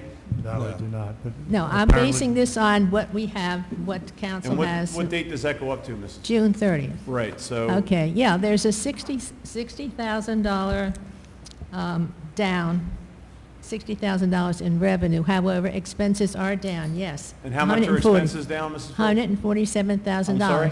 $147,000, which is good. Right. Not so complaining that's- about that. You have to, let's wait until the end of the year and see where all those numbers are, and then we'll decide how But the- much we need to fund the golf course. Obviously, I'm not asking for an appropriate, an exact figure, but some idea, since for the past 3 years, we have put out as taxpayers $1.4 million Well, to there's a subsidize the history of golf what course. happened in 14, as you know. Right. Mayor Gunther, I'm saying that money was appropriated in those three budgets to the tune of $1.5 million. We are concerned about taxpayer money going into the golf course. So that's why I'm bringing it up, because another year is going to be coming to an end. Right. You'll have another budget. So please keep in mind what has already been paid by taxpayers to keep the golf course going. Thank you. And I would like to comment on the issue concerning the use of public money for Right. private groups. Well, And this, I Ask Fred believe, that. was brought to Yep. Mr. Cerny's attention at the last meeting, and I think more research was going to be done concerning the law itself and what's in the Constitution. Right. Thank you. Okay? Any comment? Yes. I was not at the last meeting, as you know. Yes, I do know. However, It was run very well. yeah, I understand, and I went, you were out of here a lot earlier. My own feeling with, when we look at the groups that are subsidized to run recreation programs for the city of Brigantine, I believe that we're in compliance with the law. They're providing a service for the residents of Brigantine. And when you look at the numbers, you know, you have probably 100 people in bocce, you have senior softball at 20, you have the garden club, which is another group, Rams football at 145 participants, baseball at 150, hockey at another 250, the rowing club at 150, and soccer at over 200. So all of those programs are run in city-owned facilities, or they, in the case of the garden club, they're taking care of public property.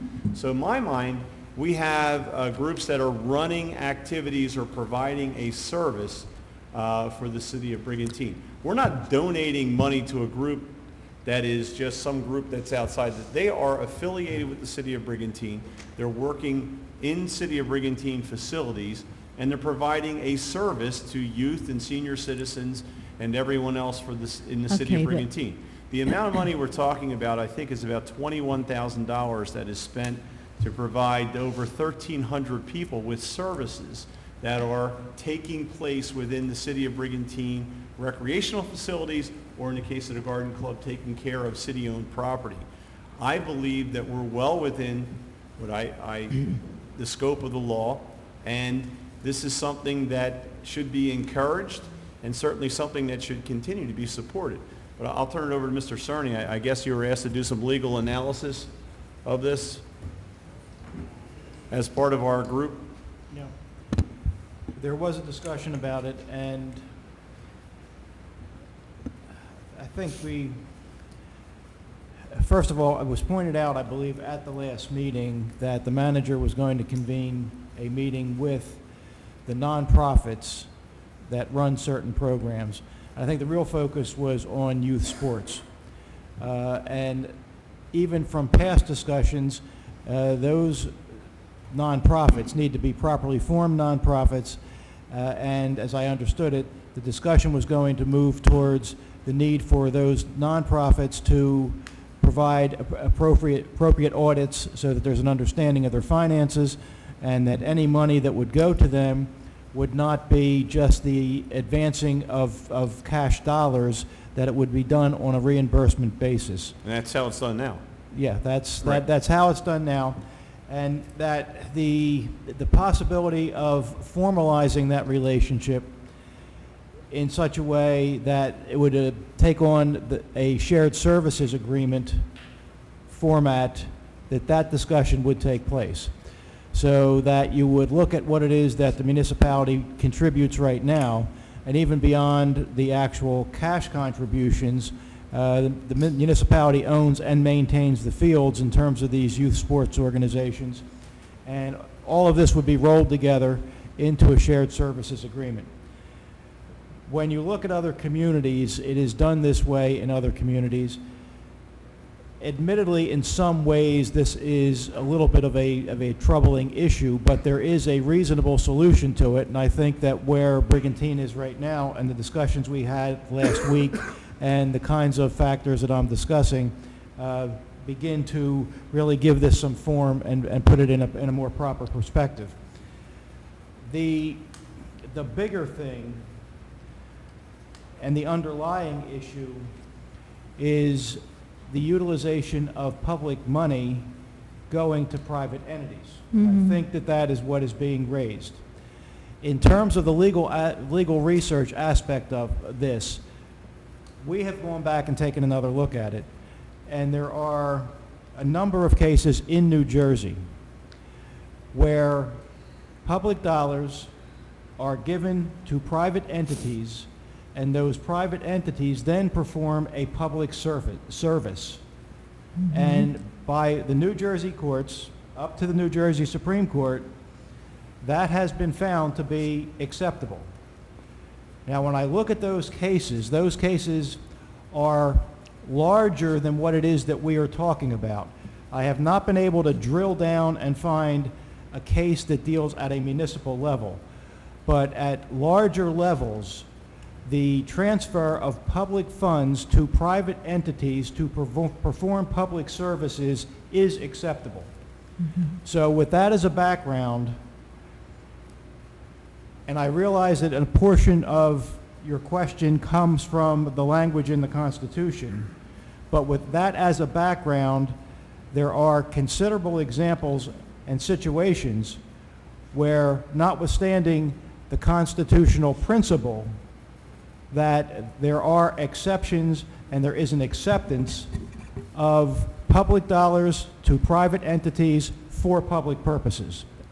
Against that background and what we have discussed locally in terms of properly formed nonprofits, audits from the nonprofits, not direct contribution, but rather than direct contribution, reimbursement, reducing all of that relationship to a writing in the form of a shared services agreement, I think there is a way that all this works, and in terms of is it legal, I think if we do everything that I have just described against the background of the case law coming out of the New Jersey Supreme Court that we've been looking at, I'm comfortable that it's legal. Okay, and the issue, I think, here was not just the legality, but also accountability and proper money management. Well, Mrs. Phillips, and I don't know if you heard what was said. I did hear These it. groups provide I understand that, receipts Mayor for Gunther. reimbursement. So what they're buying, if they're redoing the helmets for the Rams, that's what they apply for reimbursement for. If they're buying hockey nets, they're getting reimbursed for hockey nets. If they're buying insurance for baseball, they're getting reimbursed for that insurance. Now, these are volunteers. Quite frankly, it's not easy to get volunteers to run all these groups and organizations, and they're providing a tremendous service. We obviously have to have financial constraints on how the money is spent because it is public money, but we can't make it so burdensome that they're not going to be able to do the good work that they do. Well, the issue is, what you've said is, I'm not arguing with that. The issue is accountability for the expenditure of public funds. And this issue has been floating around in this town for some time, and I think it's good that it's being brought up and should be clarified and everybody understand. Well, at a bottom line, the basic question for me is, do we want to continue funding these organizations to provide the services that they do? Now, we can work out and our city manager and our CFO and our attorney, if we need to tweak the way the process that someone gets reimbursed for what they are submitting. But they are reimbursing right now. If someone wants to buy a piece of equipment, they tell the Recreation Commission what they're planning to buy, and then they come in and get a reimbursement from the city based on the allocation that they get. But the fundamental question, the essential question is whether we want to continue to provide the funding for these organizations to do the work that they do. The question is, do you want to continue providing the funding in a legal manner and in an accountable manner? Once Those again, are the two, and I Mr. heard... Cerny already said there was nothing illegal about what took place. That's fine, but he also suggested that some things steps need to be taken to bring it more into compliance with the law and to have greater accountability. And that's the issue here. And if this is what is going to come out of this, then that's something that's good for everybody in terms of accountability for you and for the people who are handling the money, which is public money. So that's the issue, two issues here. So be interested to hear if there are any other comments on this, but I heard what Mr. Cerny said, and so I presume that anything that's needed to bring this into greater compliance and accountability will be done. Well, first of all, we can always get better at any process we have in place. So can we get better at what we do at any process? Most likely we can.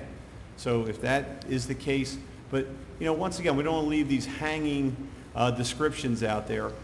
We're not saying any of these groups did anything wrong with the process or what they've spent their money on in the services that they've provided.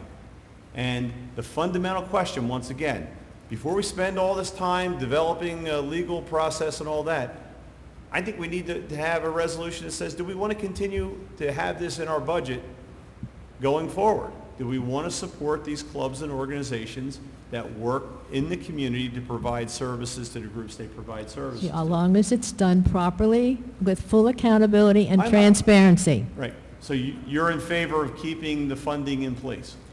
I'm in favor of doing what is legal and what is in the best interest of this municipality and the taxpayers, yes. And I don't think it should be, I believe there was a letter written, and I think that concerning bringing this and making it a political issue is taking things away from young people. And I think that is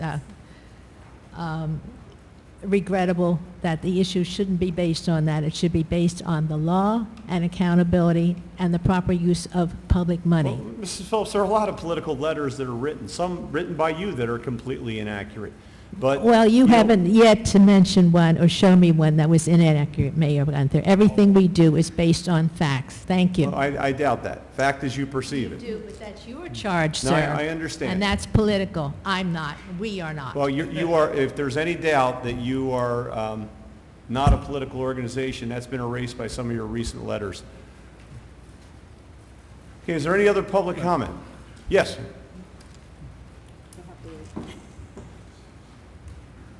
Jim Conti, 108 North Roosevelt Boulevard. I read about that in the paper, and I heard Mrs. Phillips. Just one quick question I want to ask about this thing, and that's all, so make me feel better. I coached in the city of Philadelphia. We used the city of Philadelphia playgrounds. They did not give a dime. We raised all the money.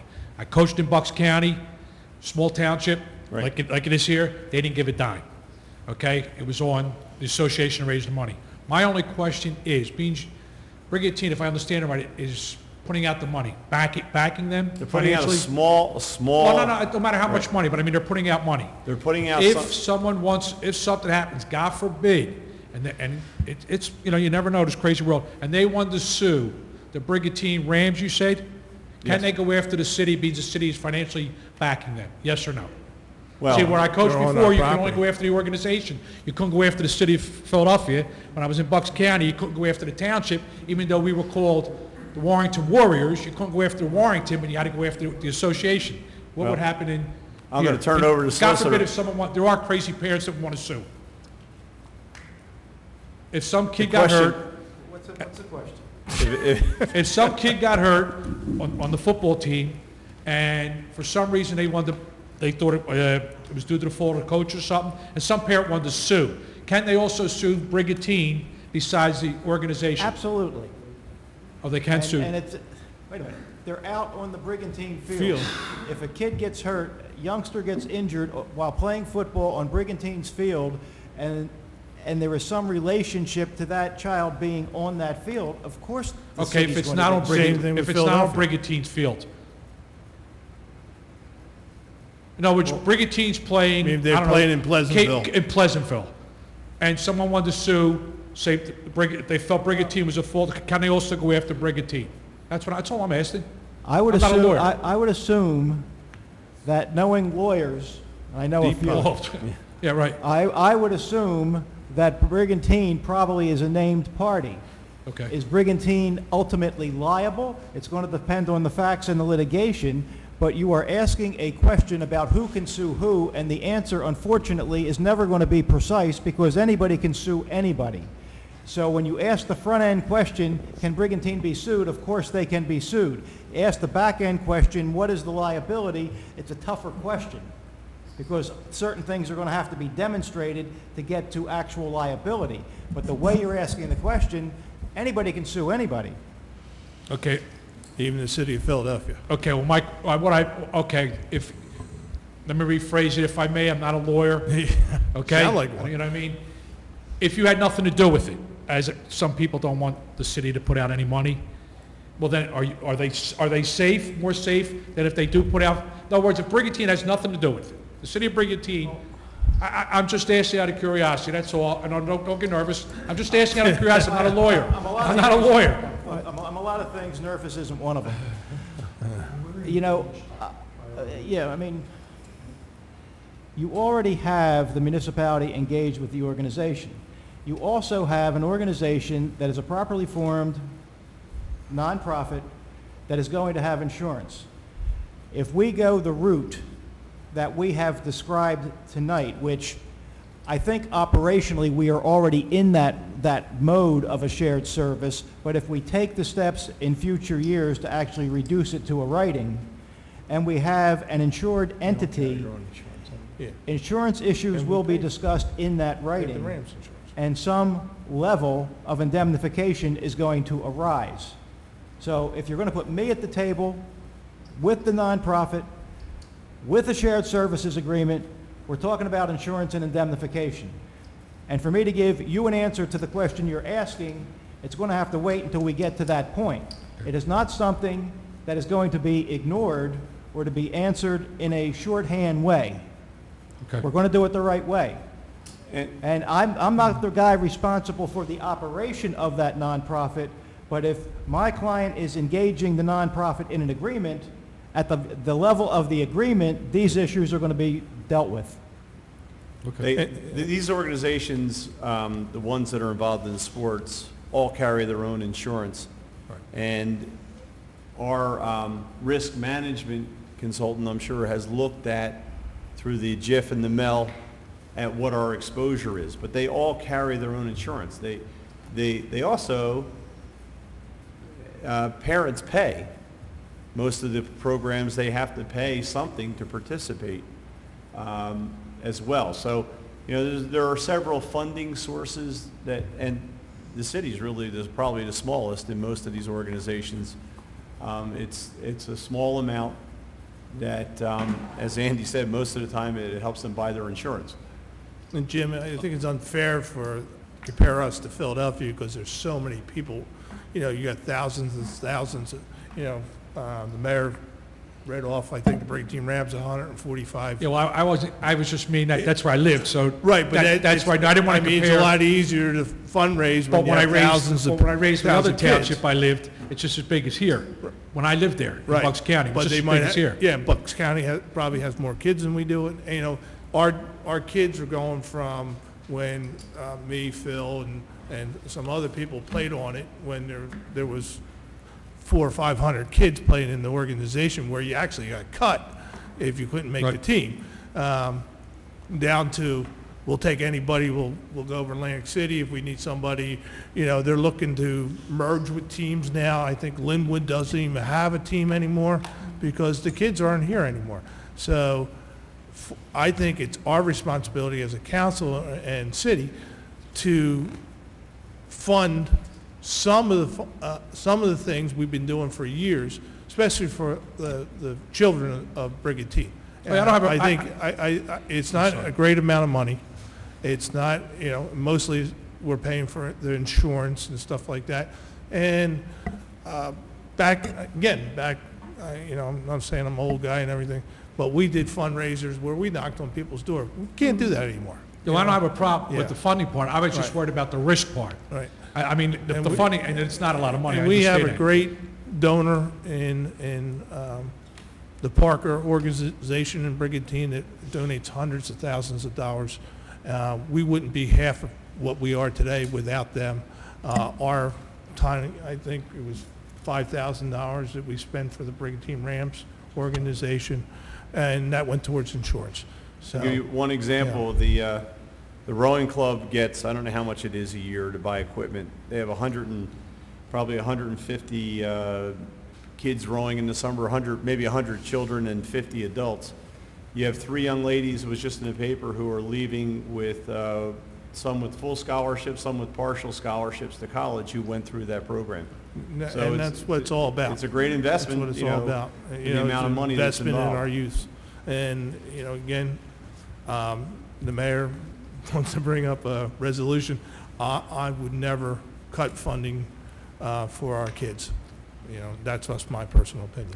Thanks for your time. I'd like to chime in on this topic. You know, having sports organizations are a very important part of a community. And our baseball, our football, the other organizations, it's great. You need to have that. That is a part of the fabric of a community. And I'm all for financially supporting these associations. But I think the point here, and I hear everyone else here also, at least that's what I'm hearing, is in support of that.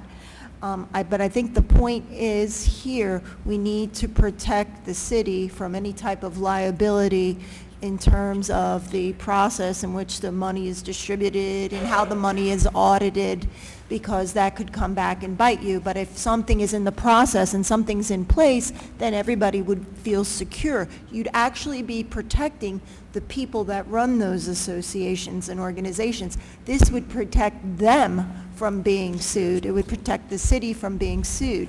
So it's a win-win for everyone. But I think we all want to support it. We just want to make sure it's done properly so everyone is protected on both sides. That's what I'm hearing. Thank you. Thank you. Appreciate it. Thank you. Thanks, And Jim. you know, once again, we don't want to make a foregone conclusion that it's done improperly, Right. because these groups do have insurance. And our attorney looked at it, and he says we're doing things Oh. properly. Let me Our paid clarify- attorney from the city of Sorry. Brigantine. I like Sorry, the I fact didn't that mean to their interrupt you there. private entities are going to be, are providing services to our community. And they have to be properly formed nonprofits, and they will be held accountable with their audits. And I believe Mr. Stinson is going to be sitting down with each of these groups in the near future and working up their budgets so that it's all above board. Yeah, and let me clarify a few things, because maybe not surprisingly, in the course of these kind of discussions, there's a lot of mischaracterization and a lot of misdirection. And you weren't here, I know, at the last meeting, Phil. My question then was in sequential, two parts, and it's a question I posed publicly. I've posed it to my fellow council members for the last 3 years, which is a very genuine question when you look at the language that I cited to you all in the Constitution. By its terms, it does appear to flatly bar us from doing that. Now, some people want to take that, the fact that I raised that question, and I want to know how can we do it. Some people want to try and twist that into, he doesn't want to do it, he's trying to find a way not to do it. I ignore that, because that's nonsense. As a council person, I got to make sure that I'm doing things that are legal. It's not enough for me to say, well, I feel good about it and I'm pretty confident about it. I posed the question because I wanted to get an answer. If I could get an answer the first night I posed that question, that would have been great, but I didn't. So obviously it was a little more complicated than maybe we wish it was. A lot of time passed, I brought the issue up again because, and I understand that there's a small amount of money and there's no question about the services that are provided. Those things I'm not even talking about. I'm not there. I'm at the point where if I'm going to be asked as a council person to approve spending, show me that I can do that. And that answer, as you know, was not forthcoming. Now, I had a conversation with Fred this afternoon at about 4 o'clock, and Fred explained to me this concept that he expressed earlier tonight about the analogy to a shared services agreement of the type that we do with other agencies like the ACIA and various things. And he also explained to me that he's looking into a possibly analogous situation where on other types of projects, public money can be applied and utilized by private entities. If those analogies work, that's fine. That's great. That's the answer I've been trying to get to for 3 years. Fred's going to share with me, you know, his thinking and his analysis on that, and you know, I want to be persuaded by that because I want to take that off the table. Once that's off the table, and there's not an issue about whether we even can do it, then it is just an operational issue. How do we do it? And I heard Fred say tonight, which I'm happy that he said this, he said all the things that you need to say when you're talking about any expenditure of public monies. And you know, take the purpose out of the picture, take the personalities out of it. When we're spending money, we have to make sure that there is accountability and reportability and verifiability. That's every time we spend money. You know, we awarded how many contracts tonight? That's what we're looking at. If it's giving money, whether it's a little money or a lot of money, to an organization in town, if we deem it, if we can do it and we deem it worthy of some amount of money, then apply uniform standards to all the groups that are going to get money. You know, we'll have a way of, I haven't heard described, and I'm not asking anybody to describe it yet because it probably hasn't been thought through, but, you know, there needs to be a way that we can say, if you are a group and you're performing what we deem to be a public service, you're going to be eligible for money through the following procedures and with the following safeguards, blah, blah, blah. That's what I said last time. That's what I've been saying for 3 years. A lot of misdirection in the discussion here, but that's coming from my own lips. That's why I brought it up when I first became aware of the constitutional language. I want somebody, and maybe we're getting there, I'm hearing it tonight for the first time, maybe we're going to get there, but I just need somebody to show me how that language, which is unequivocal, in fact doesn't mean what it seems to say and does not restrict us from doing what it is, bottom line, that we want to be able to do, which is support the organizations. Okay, any other comments? Any other public comment? Okay, seeing none, I'm going to close the public portion. Mr. Stinson, do you have anything else? No, Mayor, I do not. Okay. At this time, I do. Team Brigantine is holding a bicycle poker run on Saturday, September 17th. Registration is at 11 o'clock a.m. at the police department. The fundraiser will support the bicycle ride from Atlantic City to Washington, D.C., honoring law enforcement officers who have died in the line of duty and supporting their families. There will be a $20 donation to participate. Come out, join the police and their families and friends. It's always a great opportunity. Thank you. Thank you. I had one thing I wanted to add too. We spent a lot of time, I guess, talking about the 4x4 areas. And I spent a lot of time down the jetty and the cove. And I know some of the concerns that have kind of come up in the beach committee is, you know, the jet skis, trash on the beach and things like that. But I've really seen a big change, especially this summer. One of the things I'm starting to notice with jet skis is before they used to kind of ride right up into the beach and sometimes in between people. And probably end of July and into August, I started to notice that the jet skiers would stop a little bit further out, get off their jet skis, walk them in. This has been observed by other people. And the same thing going back out. Same thing, trash on the beach. There was a situation that I witnessed where there were some young people down there who were throwing trash under their car. And probably may have just driven away and left it there. And there was a gentleman who walked up to those people and said, look, guys, you know, we're under a lot of scrutiny down here. You can't ruin it for us. So he talked to me and said, look, what's the issue? And they actually said, well, we don't have any trash bags, so we didn't know what to do with it. He went to his car, got trash bags, and all the young people who were there actually picked up all the trash and cleaned up. And you're starting to see people regulate down there. So I think it's a good change and a positive change, because I know I hear a lot of negative feedback from people in the community, but people are starting to make that change down there. I think people recognize that what they have is special, and if you don't take care of it and you don't take pride in it, you could potentially lose it. So I see that change personally. Thank you, Vince. John? We have Clean Communities has a beach cleanup and shredding event on Saturday, September 17th at 9 a.m. at 16th Street. Fantastic. Nothing like a good shredding event. Exactly. Chiefs, anything else? No, sir. Okay, great. I need a motion to adjourn. So moved. Second. All in favor? Aye. Once again, I want to thank everyone who attended this evening, and thank our viewers at home for tuning in to your council at work. Have a good night. 8:13.